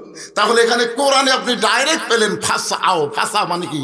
হেঁটে হেঁটে, হাঁটাও লয় দৌড়ানো লয়, মাঝখানটি দেখে ডায়াবেটিস হলে হাঁটে না, ডায়াবেটিস যার আছে এরকম জোরে জোরে পারলে সামনে কাতার।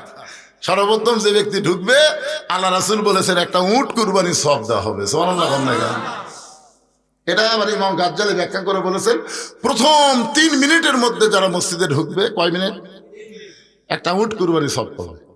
5 মিনিটের মধ্যে যারা ঢুকবে, একটা গরু কুরবানি সব পাবে। 10 মিনিটের মধ্যে যারা ঢুকবে, একটা ছাগল কুরবানি সব পাবে, ছাগল।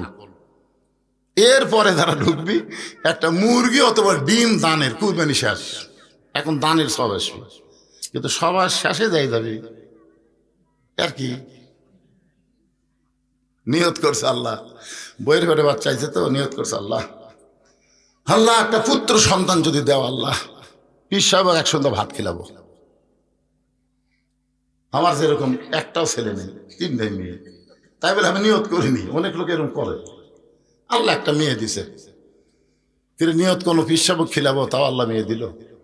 পরের বছর আবার বইয়ের পেটে বাচ্চা আইছে, নিয়ত করছে আল্লাহ যদি একটা পুত্র সন্তান দাও মসজিদের ইমামকে এক সন্ধ্যা ভাত খেলাবো। সেইবারও একটা কন্যা সন্তান। পরের বছর আবার চান্স দিছে, দেখি আল্লাহ কি করে। বইয়ের বেড়ে যখন বাচ্চা আছে রাগ করে বলতেছে আল্লাহ আমার যদি একটা পুত্র সন্তান দাও আমি শয়তানকে এক সন্ধ্যা ভাত খেলাম। ওই জানে তো আমার পুত্র হবেই না, এই মনে করে নিয়ত করছে। আল্লাহর কি কাম, একটা পুত্র হস। যে পুত্র হওয়ার পরে ছেলের মা খালি করে দেখায় আমার বাবুর শরীর গরম করতেছে, আমার বাবুকে আমার খাচ্ছে না, মান্নত পুরা করো, মান্নত পুরা করো, মান্নত পুরা করো হলো ওয়াজিব। স্বামী কয় এমন মান্নত করছি রে, পীর পাওয়া যায়, হিউদুর পাওয়া যায়, কিন্তু শয়তান কোথায় পাই? শয়তান কোথায় পাবে তো মান্নত করলে কেন?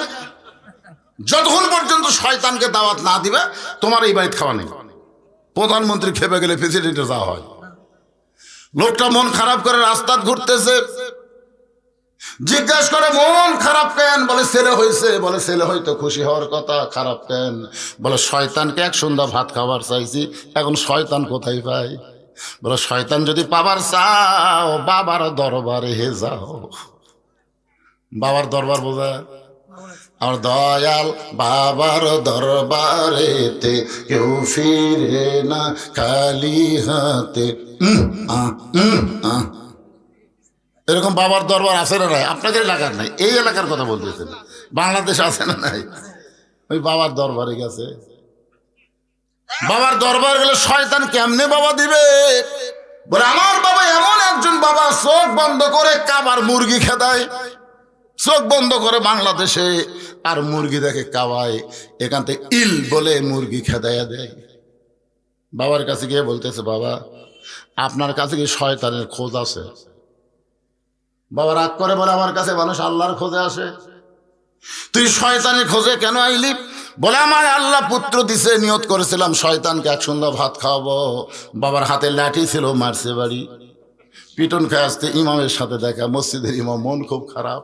এখন কাজ কামের দিন, মুসল্লি খুব একটা মসজিদে আসতেছে না, আলু লাগান সরষা লাগান এইরকম কাজের দিনে, জুম্মার দিনেও মুসল্লি কমে গেছে। ইমাম মন খারাপ করে রাস্তাতে আসতেছে, ওর সঙ্গে দেখা। কোথায় গেছিলে? বলে বাবার কাছে গেছিলাম শয়তানের খোঁজে। বাবা শয়তানের খোঁজ তো দিলই না, বরং বাড়ি মারলো। শয়তানকে কেন খুঁজতেছো? বলে একটা পুত্র সন্তান হসে, শয়তানকে এক সন্ধ্যা ভাত খাওয়াবো। ইমাম বলতে যে শয়তানকে যদি দেখবার চাও তাহলে বাবার দরবারে দেওয়া লাগবে লাগাতার 3 জুম্মা। তুই মসজিদের বারান্দায় বসে খেয়াল করে দেখবে, সবার শেষে যেই ব্যক্তি আইছে মসজিদে, আবার সবার শেষে যেই ব্যক্তি যাবে, ওই ব্যক্তি একই আমল যদি 3 জুম্মা করে, তাকে এক সন্ধ্যা খাওয়ালেই তোমার মান্যত পুরা হবে। সবার শেষে যে আসে আর সবার আগে যায় ওই মুসল্লি না, ও হলো ফাওয়াইলুল মুসল্লিন। আসলে জুমার দিনে সবার শেষে যারা আসে, সবার আগে যারা যায়, এরা মুসল্লি না, এরা আল্লাহর সঙ্গে ঠাট্টাকারী। ধরে কথা ঠিক কিনা?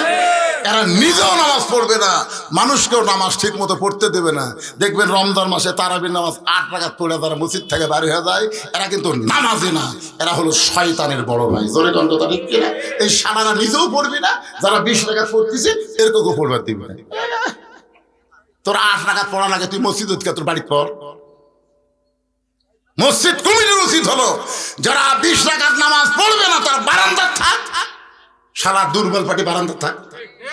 তোর মসজিদের বয়ে সামনে কাতার 8 রাকাত পড়ে ওই দূর দূর করে বাড়ি যাচ্ছে। ওর ধারত একজন কই ওই যখন 8 রাকাত পড়লো হামু 8 রাকাত। আজ থেকে 10 বছর আগে আমার মসজিদে 8 রাকাত পড়ার একটা পার্টি আমি দেখিনি, দিন দিন দেখতেছি 2-1 বাড়াচ্ছে। কি রমজান মাসে একটা নফল ইবাদত করলে অন্য মাসে একটা ফরজের সমান সওয়াব। জোরে কথা ঠিক কিনা? আরে মিয়া রহমত ফেরত দাতাদের মাস, আগামীতে আবার পাবে কিনা তার কোনো গ্যারান্টি নাই। পাইছো যখন আল্লাহর নিয়ামত মনে করে বেশি বেশি ইবাদত করো। জোরে কথা ঠিক কিনা? একটু মনোযোগ দিয়ে শুনবেন। ওই মসজিদের বারান্দায় বসে আছে শয়তান দেখার জন্যে। প্রথম জুম্মায় দেখছে সবার শেষে আইছে ওর চাচা, বাপের ছোট ভাই সবার শেষে আইছে। মনে মনে বলতেছে আল্লাহ কাজ কামের দিন চাচা না হয় শেষে আইছে, চাচা যেন আগে না যায়। ওই চাচাই সবার আগে মসজিদ থেকে বের হয়ে গেল। দ্বিতীয় জুম্মায় দেখতেছে সবার শেষ ওর চাচা, সবার আগেই চাচা বার হয়ে গেল। এখন ফাইনাল জুম্মা, জোরে কোন কি জুম্মা? ফাইনাল জুম্মায় দেখে চাচাই সবার শেষে আইছে। আল্লাহকে বলতেছে, আল্লাহ দরকার হলে আমি আরো 3 জুম্মা দেরি করব, কিন্তু চাচাকে আমি শয়তান দেখবার চাই না। আল্লাহ আজকে কোন রকমে চাচা যেন 2 জনের পরে বার হয়। ওই যতই দোয়া করুক ভাইজান, শয়তানের জন্য দোয়া কোনোদিন কবুল হয় না।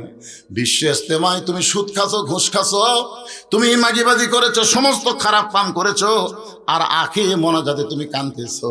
আল্লাহ কয় অত সহজ না। হকুল ইবাদতের মধ্যে যদি কোনো কমতি থাকে, সেই বান্দাদের মধ্যে মাফ চাও, তারপরে আমার কাছে দোয়া করো, কবুল হবে। হক করলে আমি আল্লাহ ইচ্ছা করলে মাফ করে দিব। ধরে কোন কথা ঠিক কি না? সুদ খাসে, ঘুষ খাসে, পরের জমির আল ঠেলেছে, মেয়েকে 1/2 বিঘা জমি দিয়া ছেলেকে 10 বিঘা জমি দিয়া হজ করবার গেছে। এখন কাবার চামড়া ধরে কান দিচ্ছে আর বলছে, আল্লাহ 2 কান্দের ফেরেশতা, আল্লাহ এই শালাক মাফ করবেন না? এই কিন্তু বেটাক 10 বিঘা দিয়ে বেটিক 1/2 বিঘা দিছে, তাও রাস্তার ধরো যে জমি আবাদ হয় না। কি মনে করতেছেন ভাই? খালি দোয়া করলেই কবুল হবে? বড় পীর আব্দুল কাদের জিলানির কাছে এক ছেলে বলতে, হুজুর দোয়া করে আল্লাহ যেন একটা পুত্র দেয়। আব্দুল কাদের জিলানি খুশি মনে দোয়া করছে, যাও। পরের বছর এসে কয়, হুজুর কি দোয়া করলেন? ভালো করে করেন, এখনো ছেলে হয়নি। বড় পীর আব্দুল কাদের জিলানি বলছে, যাও আল্লাহ তোমাকে এবার একটা পুত্র দিবে, যাও দোয়া করে দিলাম। 3য় বছর এসে কয়, হুজুর আপনি ওলি না কলি? কি দোয়া করেন, বাচ্চা হয় না? আব্দুল কাদের জিলানি এবার হাত না তুলে চোখ বন্ধ করছে। বিয়ে করছো? না। তো বিয়ে করিসনি? বিয়ে করলে তো বাচ্চা এমনি হবে হুজুর, দেখি তো বউ ছাড়া দোয়া দেয় বাচ্চা পাওয়া যায় কিনা। আরে সুদ খাও, ঘুষ খাও, আর তুমি হাত তুলে দোয়া চাও, ইয়ের কি মারো আল্লাহর সাথে? ইবাদত কবুল হওয়ার শর্ত হলো হালাল খাদ্য খাওয়া লাগবে। জোরে কোন কথা ঠিক কিনা? হালাল কাপড় পরিহার পরা লাগবে। হারাম কাপড় পরে হারাম খায়া যতই দোয়া করেন আল্লাহর দরবারে কবুল হবে না। একটু খেয়াল করবেন। ফাওয়াইলুল লিল মুসাল্লিন, দোয়া করতেছে আল্লাহ চাচা যেন আজকে বের না হয়। ওই চাচাই সবার আগে বের হয়ে চলে গেল। বাস্তে একদিক দিয়ে খুশি, একদিক দিয়ে বেজার। খুশি হওয়ার কারণ হলো শয়তান পাওয়া গেছে, মান্যত পুরা হবে। আর বেজার হওয়ার কারণ হলো চাচাই যে শয়তান হচ্ছে। এখন কি করবে? নামাজ শেষ করে চাচার বাড়ি যে বলতে, চাচা আগামী সোমবার আমার বাড়িতে দুপুরবেলা আপনার দাওয়াত। এ দাওয়াতের কথা শুনে চাচা কান্না শুরু করছে। রাস্তা বলে, চাচা কান্দেন কেন? বলে, বেটার বইয়ের অত্যাচারে আজকে 3 বছর হলে বেটার বাড়িতে আমার খাওয়া হয় না। বেটার বইয়ের অত্যাচারে 3 বছর হলে বেটা আমার ঠিক মতো খাওয়ায় না, আর তুই ভাসতে হয়ে চাচাক দাওয়াত দিবি। আসলেই আমার ভাগ্য ভালো। ভাসতে মনে মনে কয়, চাচা কি দেখে যে দাওয়াত দিছি? আগে বলা যাবে না, আগে কামটা হোক তারপরে বলবো। তোর এখন ঠিক কি? সোমবার দিন মুরব্বী রাস্তা দিয়ে যায়, যত মুরব্বী পায় সব মুরব্বীকে ডাকতে বলে, শোন।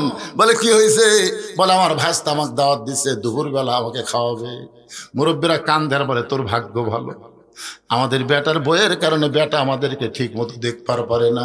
এইরকম কতগুলো বাবা আছে যাদের পুত্র বধূর কারণে বেটা ঠিক মতো বাপকে দেখতে পায় না। এরকম বাবা আছে না নাই? আমি ছেলেদেরকে বলতেছি, তোমার বইয়ের কারণে যদি তোমার বাবা কষ্ট পায়, দরকার হলে তুমি বউ পরিবর্তন করো, কিন্তু বাবার মনে কষ্ট দিও না। মিল্লাত আবিকুম ইব্রাহিম ওয়া সাম্মাকুমুল মুসলিমিন। আমাদের জাতির পিতার খবর জানেন না? জানেন না? আমার ওয়াজে শোনেন নাই? তোমার হুঁশ নেই? এ ওয়াজ আপনারা শোনেন নাই?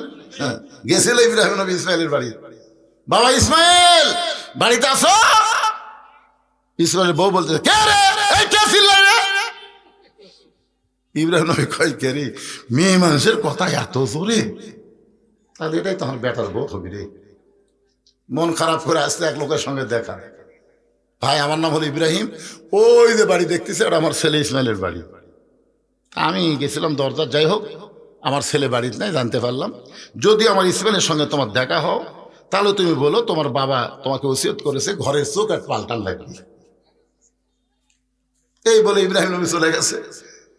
কিছুদিন পরে ইসমাইল নবী আসতেছে, ওই লোকের সঙ্গে দেখা, সালাম দিয়ে বলতেছে, ওকে আল্লাহ নবী ইসমাইল আপনার বাবা চলেছে। এই কয় আপনার বাবা চল, কান্না শুরু করছে। কান্দে লাভ নাই তো, কান্দে লাভ নাই, আপনার বাবা ওসিয়ত করছে আপনাকে চৌকাট পাল্টান লাগবে, চৌকাট। ইসমাইল এই মনে করতেছে রে কোন চৌকাট রে, বাবা কি ঘরের চৌকাট দেখলো নাকি, এটা কি বোকা মানুষ? ডাক দিছে, বউকে ডাকতেছে, বউ মনে করছে এতদিন পর আমার স্বামী আছে, দৌড়ে এসে দরজা খুলছে, তুই তালাক। কথা নাই বার্তা নাই, আমি ওয়াদে সে ওয়াদে বলছিলাম তুই তালাক, তোর মাও তালাক, তোর 14 গোষ্ঠী তালাক। এই কথা আমি বলছিলাম, সেটা নিয়ে আলেম সমাজের মধ্যে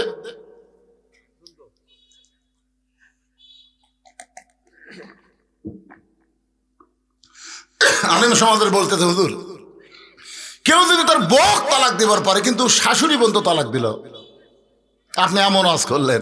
আমি বললাম বারনান তোমরা বুঝতে ভুল করছো, কারণ বউ যদি কেউ তালাক দিয়ে শাশুড়ি বাড়ি যায়, যদি বলে আম্মা মুরগি জব করে একটু ভাত খিলাবি, আপনার বলেন তো শাশুড়ি ভাত খিলাবে না ঝাঁটা ধরবি? শাশুড়ি বলবে তুই তো আমার মেয়ে তালাক দিছি, আমিও তালাক হয়ে গেছি। কেন মেয়ে তালাক দিলে শ্বশুর শাশুড়ি থাকে, অটোমেটিক তালাক মানে বিচ্ছিন্ন, তালাক মানে কি বিচ্ছিন্ন হয়ে যায়।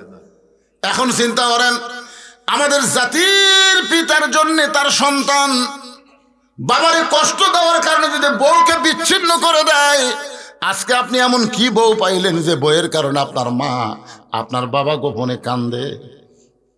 বাপ মা যদি অন্তরে কষ্ট পায়, আপনি যত ইবাদত করেন কোন ইবাদত আল্লাহর দরবারে কবুল হবে না। কারণ আল্লাহ কোরআন কারিমে বলেন, ওয়াকাযা রাব্বুকা আল্লা তা'বুদু ইল্লা ইয়্যাহু ওয়া বিল ওয়ালিদাইনি ইহসানা। জোরে বলেন আল্লাহু আকবার। আল্লাহর ইবাদতের পরে 2 নম্বর দায়িত্ব হলো বাপ মার প্রতি ইহসান করা, দয়া করা, ভক্তি করা। কোনো ব্যক্তি যদি বাপ মার মুখের দিকে মহব্বতের নজরে তাকায়, আল্লাহ তার আমল নামায় একটা কবুল হজের সওয়াব দিয়ে দেয়। আর মায়ের পায়ের তলে সন্তানের জান্নাত। বেজান একটু মনোযোগ দিয়ে কথাগুলো শুনবেন। কাউসার সম্পর্কে আলোচনা করতে গিয়ে নামাজের কথা বলতে জুম্মার নামাজের কথাই চলে আসলাম, কারণ অনেকেই মনে করে 5 ওয়াক্ত না হয় পড়ি না, জুম্মা তো পড়ি, এটা বোঝানোর জন্য বলতেছি। এখন চাচা সোমবার দিন ভাস্তার বাড়ির যাচ্ছে, ভাস্তা বউ কিছুক্ষণ পর পর বলতে, স্বামী গো আপনি যে মান্নত পুরা করার জন্য শয়তানকে দাওয়াত দিয়েছেন, সেই শয়তানকে আসতেছে। বলে তো পাক করবো কি বুঝি, আসতেছে তো। দেখো শয়তানের চেহারা কেমন, চোখ কয়টা, মুখ কয়টা। স্বামী আঙ্গুল তুলে বলতে, খবরদার শয়তান কিন্তু তোর চেনা, আমারও চেনা, কিন্তু কথা বললে কিন্তু মান্নত পুরা হবে না, কারণ আগে না খেয়ে যদি চলে যায় তোর বেটা বাঁচবি। এই জন্যে শয়তান আমাকে চেনা হলেও কথা বলবি না, কোনো কথা হবি না, আগে খাবি তারপর। মানে এমন দোহাই দিছে, যদি শয়তান না খেয়ে যায় তোর বেটা কিন্তু বাঁচবি না। কিছুক্ষণ পরে চাচা ডাকতেছে, আব্দুল্লাহ। আব্দুল্লাহ ভাস্তা দৌড়ে যায়, দরজা খুলে দিছে। বউ খালি ফিসফিস করতেছে, এটা তো আপনি বাপের ছোট ভাই চাচা। বলে কথা বলিস না, বেটাক যদি বাঁচাবার চাস। চাচা এসে বলতেছে, বাবা এত আইটেম করছো, মাছ গোস্ত অনেক কিছু, একটু দোয়া করে খাবার চাই। ভাস্তা বলে আগে খান তারপরে দোয়া, কারণ ভাস্তা জানে শয়তানের দোয়া কবুল হয় না। বাপ বাদ দিয়ে যারা পীরের কাছে দোয়া চাই, ওই দোয়া কোনোদিন কবুল হবে না। কারণ দোয়া যদি কবুল করতে চাও তাহলে বাপ মার কাছে দোয়া চাও। বাপ মা যদি মারা যায়, বাপ মার কবরের পাশে গিয়ে দোয়া করো, রুহের দোয়া আল্লাহ তোমার জন্য কবুল করে নিবে। বাপ মারে বাদ দিয়ে পীরের কাছে যারা দোয়া চায়, এই দোয়া কোনোদিন আল্লাহর দরবারে কবুল হবে? কথা বলেন না কেন, কবুল হবে? ভাস্তা জানে এটা হলো শয়তান, আর শয়তানের দোয়ার দরকার নেই, আগে খান। খাওয়া দাওয়া যখন হয়ে গেছে, চাচা বলতেছে, আল্লাহ যে ভাস্তা এত কষ্ট করে আমারে খাওয়াইতেছে, তখন ভাস্তা হাতের উপর ঠাসি দেওয়া কয় দরকার নেই। চাচা কয় একেবারে দোয়া করতে দরকার নাই, বলে শয়তানের দোয়া কবুল হয়? বলে আমি শয়তান মানে? বলে হুজুর কসে আমি লই, মসজিদের হুজুর কসে লাগাতার 3 জুম্মা, সবার শেষে এসে আগে যাই, ওই শয়তানের বড় ভাই, ওকে এক সন্ধ্যা খাওয়ালেই মান্নত পুরা হবে। আমি 3 জুম্মা দেখতেছি, আপনি শেষে আপনি আগে। চাচা কয় কেরে পাগলা, 3 জুম্মা যদি শয়তান হয়, তাহলে আমি যে 100 জুম্মার বেশি হলো, তাহলে আমি কি? তাহলে তো এটা আবার হুজুর কাছে যাওয়া লাগবে। কয় জুম্মার কথা কথা। আর চাচা বলতে আমি যেদিন থেকে নামাজ শুরু করছি একই অবস্থা। কেরে যুবকেরা,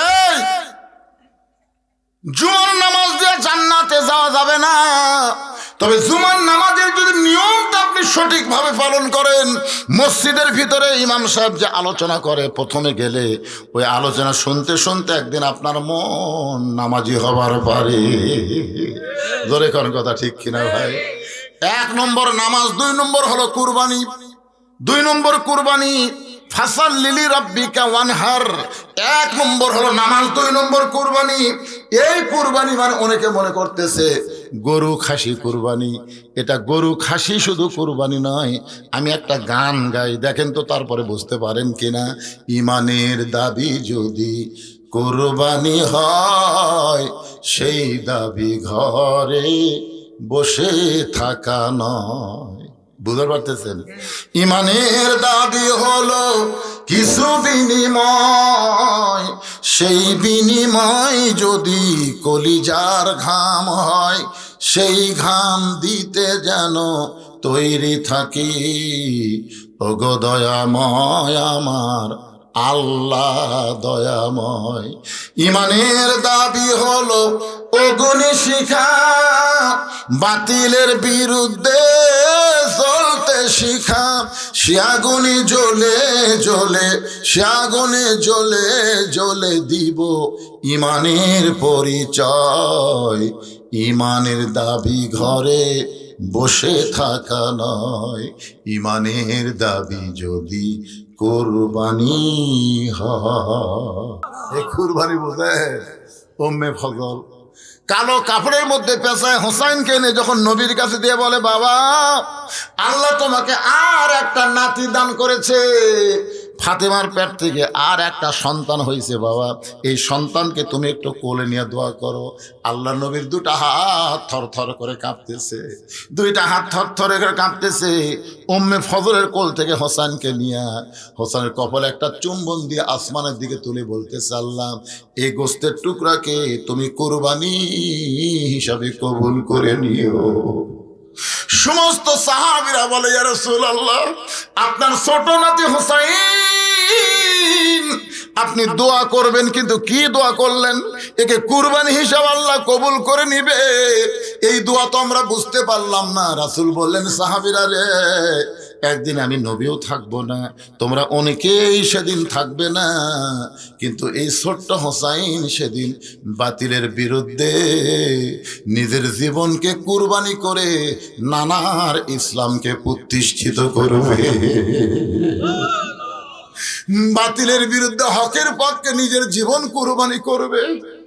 মীর কাশিম আলী শুয়ে আছেন, এমন সময় উকিল এসে বলতেছেন, স্যার রাত 12টায় আপনার ফাঁসি হবে, রাত 12টায় আপনার ফাঁসি হবে। বলে এখন কয়টা বাজে? বলে এখন 9:30 বাজতেছে। মীর আব্দুল কাসিম চোখের পানি না নিয়ে মুসকে মুসকে হাসার বলে, এখনো 2.5 ঘন্টা পর আল্লাহ আমার কুরবানি কবুল করবে। জোরে কোন সুবহানাল্লাহ। 2.5 ঘন্টা পর। উকিল বলতেছে কুরবানি না, আপনার ফাঁসি হবে। আবুল কাসিম বলতেছে এখনো 2.5 ঘন্টা দেরি আছে, তাহলে 2টা ঘন্টা আমি একটু ঘুমায় যাই। চিন্তা করে দেখেন, রাত 12টায় তার ফাঁসি হবে, আর 9:30টার সময় বলতেছে আমি একটু ঘুমায় যাই। উকিল মনে করছে ফাঁসির চিন্তায় লোকটা পাগল হয়ে গেছে, লোকটা পাগল হয়ে গেছে। এই বলে উকিল যখন ঘর থেকে বের হয়ে যায়, 2 ঘন্টা পরে এসে দেখে আবুল কাসেম নাক টানা টানা, মীর কাসেম আলী নাক টানা টানা ঘুম পাড়তেছে, ঘোরের দিকে তাকায় দেখে 11:30 বাজতেছে। এমন সময় পায়ের আঙ্গুলি নড়া করলে ঘুম থেকে চেতন পায়। বলে ভাইজান 12টা কি বাজছে? বলে এখনো 8 ঘন্টা দেরি আছে, তাহলে আমার কুরবানি হতে আরো 8 ঘন্টা দেরি। ওযু করে 2 রাকাত নামাজ পড়ে সুন্দর কাপড় পরে চলো উকিলা আমরা ফাঁসির মঞ্চে যাই। বলে আপনি কি জানেন না ফাঁসির মঞ্চে গেলে আপনার ফাঁসি হবে? মীর কাসিম আলী কোরআন থেকে তেলাওয়াত করেন, ওয়ালা তাকুলু লিমান ইউকতালু ফি সাবিলিল্লাহি আমওয়াতুন বাল আহইয়াউ ওয়ালাকিন লা তাশউরুন। আল্লাহ রাস্তায় অন্যায়ভাবে যাদেরকে ফাঁসি দেওয়া হয়, আল্লাহ রাস্তায় যাদেরকে হত্যা করা হয়, এটা হত্যা নয় রে, এটা জীবনকে কুরবানি করলে আল্লাহ তাকে চির অমর করে দেয়। আজকে আবু সাইদ কিন্তু মৃত্যুবরণ করে নাই, আবু সাইদ কিন্তু জীবিত আছে। আমি যেই গ্রামে আমার বাড়ি, এই গ্রামে এই মাসে 3টা ছেলে হয়েছে, প্রত্যেকটা ছেলের নাম রাখছে আবু সাইদ, ছেলের নাম রাখছে আবু সাইদ। আমার সম্পর্কে এক খালা আমার মোবাইল করে বলে, বাবা তুমি হুজুর মানুষ, তোমার বোনের একটা মেয়ে হয়েছে, নামটা রাখো তো বাবা, ভালো একটা নাম।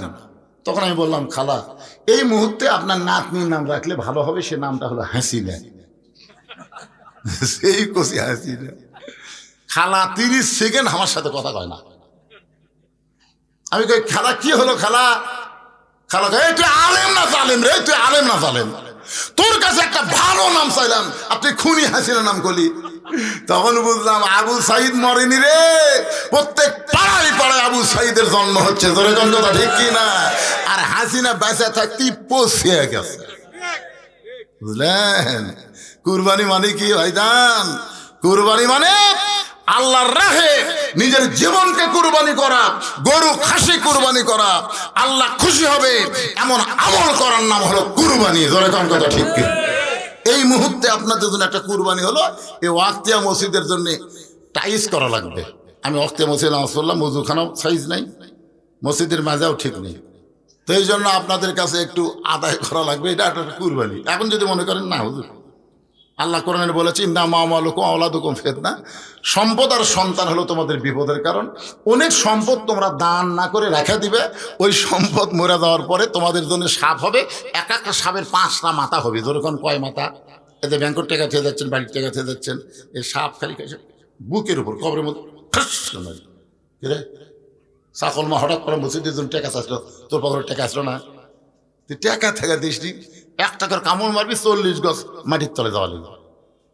তো এখন আপনারা এই মসজিদের জন্য আপনাদের কাছে ব্যাগ যায়, ব্যাগ আপনারা কারা কারা 10 টাকা 20 টাকা 50 টাকা 100 টাকা যে যা পারেন কুরবানি করবেন, এরকম কারা কারা আছেন একটু আল্লাহ হাত দেখেন তো দেখি, দেখি যারা দিবেন, যারা দিবেন না তারা যেন হাত তোলেন না ভাইরে, তাহলে হাত দেখে আমাদের কাম হবে না, টান টান করে তোলেন তো দেখি। আচ্ছা হাত নামান, কুরবানি কিন্তু এটা কিন্তু দান না, আজকে কুরবানি হবে। আচ্ছা কারা কারা 1 টাকাও দিবেন না তারা হাত তোলেন তো দেখি। তার মানে বোঝা গেল সবাই দিবে। হাফেজ ফরিদ সাহেব কুটি আছে রে, ফরিদ ভাই ব্যাগ লাগে সাইডে রেডি হয়ে আছে হুজুর হুকুম দেওয়ার কাউ। আচ্ছা এই মসজিদে টাইস করতে গিয়ে সিমেন্ট লাগবে, 5টা বস্তা সিমেন্ট দেওয়ার কেউ লোক আছেন যে হুজুর আমি আল্লাহর রাস্তে আল্লাহর ঘর মসজিদের জন্য 5 বস্তা সিমেন্ট কুরবানি করে দিলাম। কুরবানি মানে ত্যাগ করা, কুরবানি মানে উৎসর্গ করা, কুরবানি মানে আল্লাহরে খুশি করা, আল্লাহর জন্য সবকিছু করার নাম হলো কুরবানি। তো পৃথিবীর শ্রেষ্ঠ জায়গা আল্লাহর ঘর, মসজিদে 5টা বস্তা সিমেন্ট লাগবে। আপনাদের কেউ আছেন যে হুজুর আমি আল্লাহর ঘরে টাইস করার জন্য 5 বস্তা সিমেন্ট দিব আল্লাহর রাস্তে, হঠাৎ পাড়া যারা তার আগে দেন দেন। একজন বলেন যে ইট কেনা হচ্ছে, খোয়া কেনা হচ্ছে, খালি সিমেন্টের দরকার। বলেন একজন আল্লাহর বান্দা বলেন 5 বস্তা যদি জুলুম হয়, ওই যে কয় বস্তা দিবেন? 2 বস্তা। এর নাম জানেন? এবারে এই কাগজ কলম নিয়ে আসো তো বাজান, কে লিখবে রে? কি রে ব্যস্ত? পোলা নাই তো, পোলা আছে, পোলা আছে তাই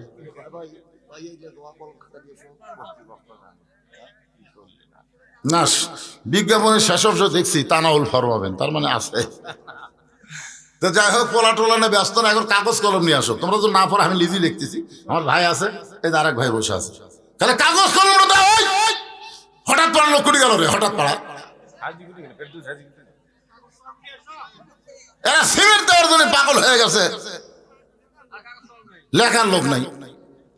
সিমেন্ট দেন, আলু দেন, ধান দেন, মসজিদ টাইস হবে, মসজিদ সাইজ হয়ে যাবে ইনশাআল্লাহ, মুসল্লিও হবে সেই রকম। আজকে যে ওয়াজ আছে মুসল্লিও হবে ইনশাআল্লাহ। আপনারা যে গ্রামে সেই গ্রামে মসজিদে নামাজ পড়বেন, সব গ্রামের হঠাৎ পাঠাৎ পড়বেন। আসলে মসজিদ ছোট, অত ছোট মসজিদ এত লোক আটকে। হ্যাঁ 2 বস্তা সিমেন্ট কে দিবার স্যার ভাই? কাগজ কলমে এখনো আসে না রে বা, আসছে বাবা, তুমি লিখবা না কে লিখবে? এখানে লিখতেছে, আপনি ওঠেন আবার দাঁড়ান। যাই 2 বস্তা সিমেন্ট দিয়েছেন, কি নাম? বাড়ি লিল্লাহ আকবার, হঠাৎ পাড়ার শহীদুল ইসলাম 2 বস্তা সিমেন্ট ধরে বলেন মারহাবা। দেখেন আর কে পারেন? আল্লাহর ঘর, খালি খেয়াল করবেন ঘর কিন্তু আমার না, ঘর হচ্ছে আল্লাহ। আল্লাহর ঘর তৈরি করে দেয়, আল্লাহ তার জন্য জান্নাতে ঘর বানায়। কে দিল? কি নাম বাবা? কি না নাম কি? তাইরুল।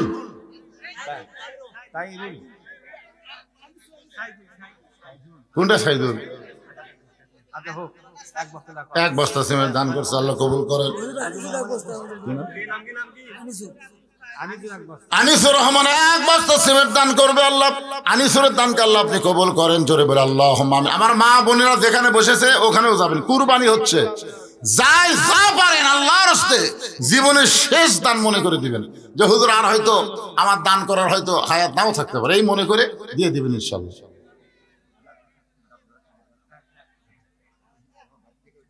কি দিবেন? কি দিবেন? আব্দুর রাজ্জাক, আল্লাহ তোমার ঘরের জন্য 1 বস্তা সিমেন্ট করলো দান। আব্দুর রাজ্জাকের দানকে আল্লাহ আপনি কবুল করেন। আল্লাহ নেক নিয়ত নেক আশা পুরা করেন। সকলে বলে আল্লাহুম্মা আমিন। এই সাইড থেকে আপনার দেন না কেন? আপনার চাকর মা অন্য পাড়ার লোক হলে কি হবে? হঠাৎ পাড়ার মসজিদে দেওয়া যাবে না? দেন, নিয়ত করেন। বাবা মা কবরে গেছে, বাপ মা রুহের মাগফিরাতে আল্লাহর হস্তে 1 বস্তা 2 বস্তা করে সিমেন্ট দেবেন। মসজিদের শাহজাহান, পুনাইলের শাহজাহান 1 বস্তা সিমেন্ট দান করবে। আল্লাহ শাহজাহানের দানকে আল্লাহ আপনি কবুল করেন। আল্লাহুম্মা আমিন। নাজমুল ইসলাম 1 বস্তা সিমেন্ট দান করে। আপনার পিছনে ওটা বসা শুরু করলেন কেন? ও আজকে শেষ করছি আমি। আশ্চর্য কথা বলে, কুরবানির কথা বলতেছি রে। অনেক লোকের শোনেন কুরবানি আছে কিন্তু গোস্ত খাওয়ার জন্য। আমার এলাকা থেকে যারা কুরবানি দেয় তো 7 ভাগ করে যে গোস্ত পাওয়া যায়, কুরবানি না দেয় ওই তার ডবল ভাগ। ওই ইচ্ছা করে কুরবানি দেয় না, হুজুর কুরবানি দিলে তো গোস্ত পাই না, কুরবানি না দিলে ভালো পাই। এটা কি সেই কুরবানি করে বাংলা? ঠিক আছে, সাদ্দাম ডেকোরেটর 2 বস্তা সিমেন্ট দান করবে। আল্লাহ তার দান কবুল করেন। আল্লাহ নেক নিয়ত। জাহিদুল ইসলাম 1 বস্তা সিমেন্ট দান করবে। আল্লাহ জাহিদুল ইসলামের দানকে আল্লাহ আপনি কবুল করেন। ওযুখানা টাইলস লাগবে, মসজিদের টাইলসের দরকার নাই, ইনশাল্লাহ হয়ে গেছে। তার নামটা বলা যাবে না, এক আল্লাহর বান্দা রাজি হয়ে গেছে, আলহামদুলিল্লাহ। কোন মসজিদের ভিতরের টাইলস শেষ, এখন তো বাইরে ওযু করা লাগবে, এরই টাইলস লাগবে বাদান। আপনারা বলেন তো আল্লাহর বান্দারা মুসল্লির ওযু করবে, সে ওযুখানে আমি 5টা টাইলস দিব, 10টা টাইলস দেবো, এরকম একজন আল্লাহর বান্দা বলেন? বলেন। আপনি চলে যাবেন, কিয়ামত পর্যন্ত মসজিদ থাকবে। ইসলামের সিংহায় ফুৎকার দিলে সব ধ্বংস হবে, মসজিদ মাদ্রাসা ধ্বংস হবে না। জি, দেওতা খানগা শরীফের আমার ভাই জামাত আলী, জামেদ আলী ভাই আমার 1 বস্তা সিমেন্ট দান করবে। আল্লাহ ভাইয়ের দানকে কবুল করেন। আল্লাহ যে নিয়তে দান করলো নেক নিয়ত নেক আশাকে আল্লাহ আপনি কবুল করেন। আল্লাহুম্মা আমিন। টোপলা, সব টোপলা নিচে আছে করে টাকা তুললে। রুহুল আমিন 1 বস্তা সিমেন্ট দান করবে। রুহুল আমিন দানকে আল্লাহ আপনি কবুল করেন। আল্লাহুম্মা আমিন। আপনার যে ব্যাগ কয়টা দিয়েছেন? কয় ব্যাগ?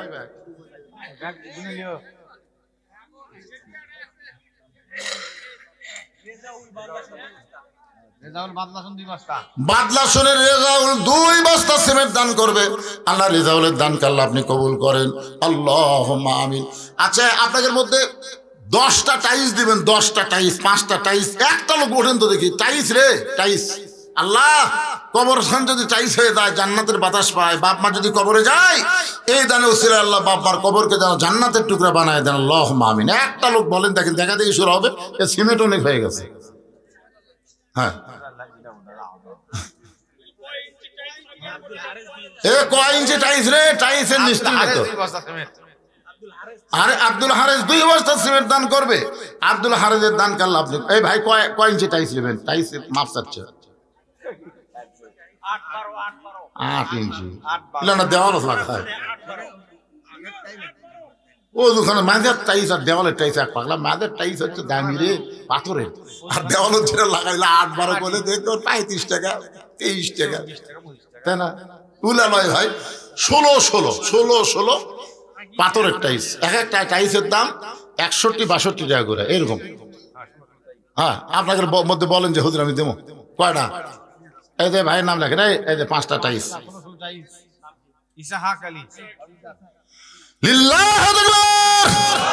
সর্বপ্রথম আল্লাহ তোমার বান্দাই সাকালি তোমার ঘরের জন্য ওযুখানায় 5টা টাইলস করবে দান, মাপ লিখবেন 16 এ বাবা এই 5টা টাইলস 16 গুণ 16 লিখবে, বুঝছেন? হ্যাঁ, আবার কেউ যদি 20 দেবো তা আমরা নেবো না, কারণ 16-র সাথে মিল ভালো লাগবে। আর টাইলস যাই দিবেন তাই দেন, টাইলস কিনে না দেন না, তাহলে এক একজনের টাইলস এক এক রকম হবে, সে আছে জোকারের মতন লাগবে। ঠিক কিনা? ওই টাইলসের টাকা দিলেই হবে আলহামদুলিল্লাহ। আর কে আছেন দেখি বলেন টাইলস, ওজুখানার টাইলস বলেন। হঠাৎ পাড়া গরিব মানুষ, বুঝছেন না বাবা, হঠাৎ পাড়া রে, হঠাৎ একটা পাড়া হয়ে গেছে। কি নাম বলছেন? আনিসুর রহমান। আল্লাহ তোমার বান্দা নগদে 500 টাকা কালিশের দান করেছে, নগদে 500 টাকা। আল্লাহ দানকে কবুল করেন, যে নিয়তে দান করলো আল্লাহ নেক নিয়ত নেক আশা কবুল করেন, জোরে বলে আমিন। আবে সাহেব, আপনাকে গ্রামের লোক দান করবে না? দিচ্ছে এলাই গ্রামে কে রে? টাইট যে 5টা হলো, 5 টাইট দিয়ে কোনটি কি করবি রে? আর একজন আল্লাহর বান্দা বলেন না হুজুর আমি 5টা দেবো। আচ্ছা খুব বেশি হলো 5, 6, 30, 300 টাকা টাইট। আমি 5টা, কার কথা কয়? কার কথা বলতেছে?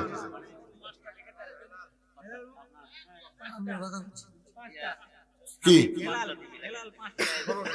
হেলাল 5টা টাইট, জোরে বলেন মারহাবা। সব 16 গুণ 16 লিখবেন। বগুড়া সোনাতলা থেকে আল্লাহ তোমার একজন বান্দা 200 টাকা দান করছে, আল্লাহ কবুল করেন। এই শামিম 5টা টাইস, শামিম রাখেন, শামিম 5টা টাইস, 16 5টা টাইস করছে দান। আল্লাহ শামিমের দানকে আল্লাহ আপনি কবুল করেন, জোরে করেন আমিন। আল্লামা সাইদি হুজুর দুনিয়া থেকে বিদায় নেওয়ার পর আমি 2 দিন আমার চোখের পানি বন্ধ হয়নি। আমি হুজুরের নামে এই বছর, যারা গেছে আমার ওখানে, হুজুরের নামে এই বছর একটা অডিটোরিয়াম করছি। অডিটোরিয়াম নাম দিয়েছি শহীদ আল্লামা সাইদি হুজুর অডিটোরিয়াম। পৃথিবীর কারো কাছ থেকে একটা টাইস লেইনি, 1 টাকা দানও লেইনি। আপনারা যাবেন 235 শতক জায়গার উপর মসজিদ, মাদ্রাসা, এতিমখানা নির্মাণ হচ্ছে। কে ভাই দেখে আসেন না? আরে এই চাকল মাত প্রথম তখন আছি, এই হঠাৎ কয় টাকা দিয়েছেন? এই কয় টাকা দিন, কত কান না কেন? 250 টাকা, 250 টাকা দিতে 17 বছর। শোনেন, 17 বছর আমাকে দিচ্ছেন, উপরে 100, ভিতরে 20, মোটা করে দিয়ে করে হুজুর খুশি হইলিস পাগলারা। তারপরে যে টাকা কামাই করছি, বগুড়াত কোনো বাসা নাই, বাড়ি নাই, সব মাদ্রাসা, মসজিদ, এতিমখানা। দানকে আমার চাইতে বেশি করার মরদ কি আছে রে পাগলা? তোমাকে হঠাৎ পাড়ার যদি তোমরা না পারো তাহলে আমি দিয়ে দেবো, অসুবিধা কি? তোমরা পারতে আমাকে বগুড়াত কালুত্তা এসে দেওয়া লাগবে। হ্যাঁ, তোমরা যদি না পারো তবে হুজুর আমরা পারতেছি না, আপনি ওখানে টাইলস দেন, তো দিয়ে পারবো না আমি।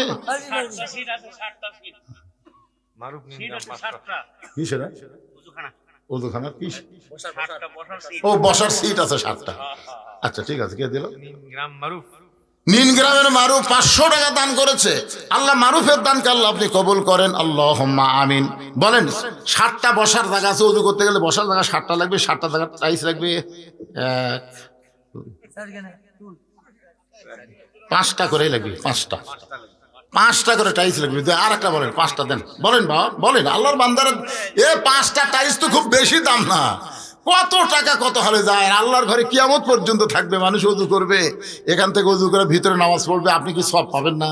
কবরে গেলেও আপনি সব পাবেন।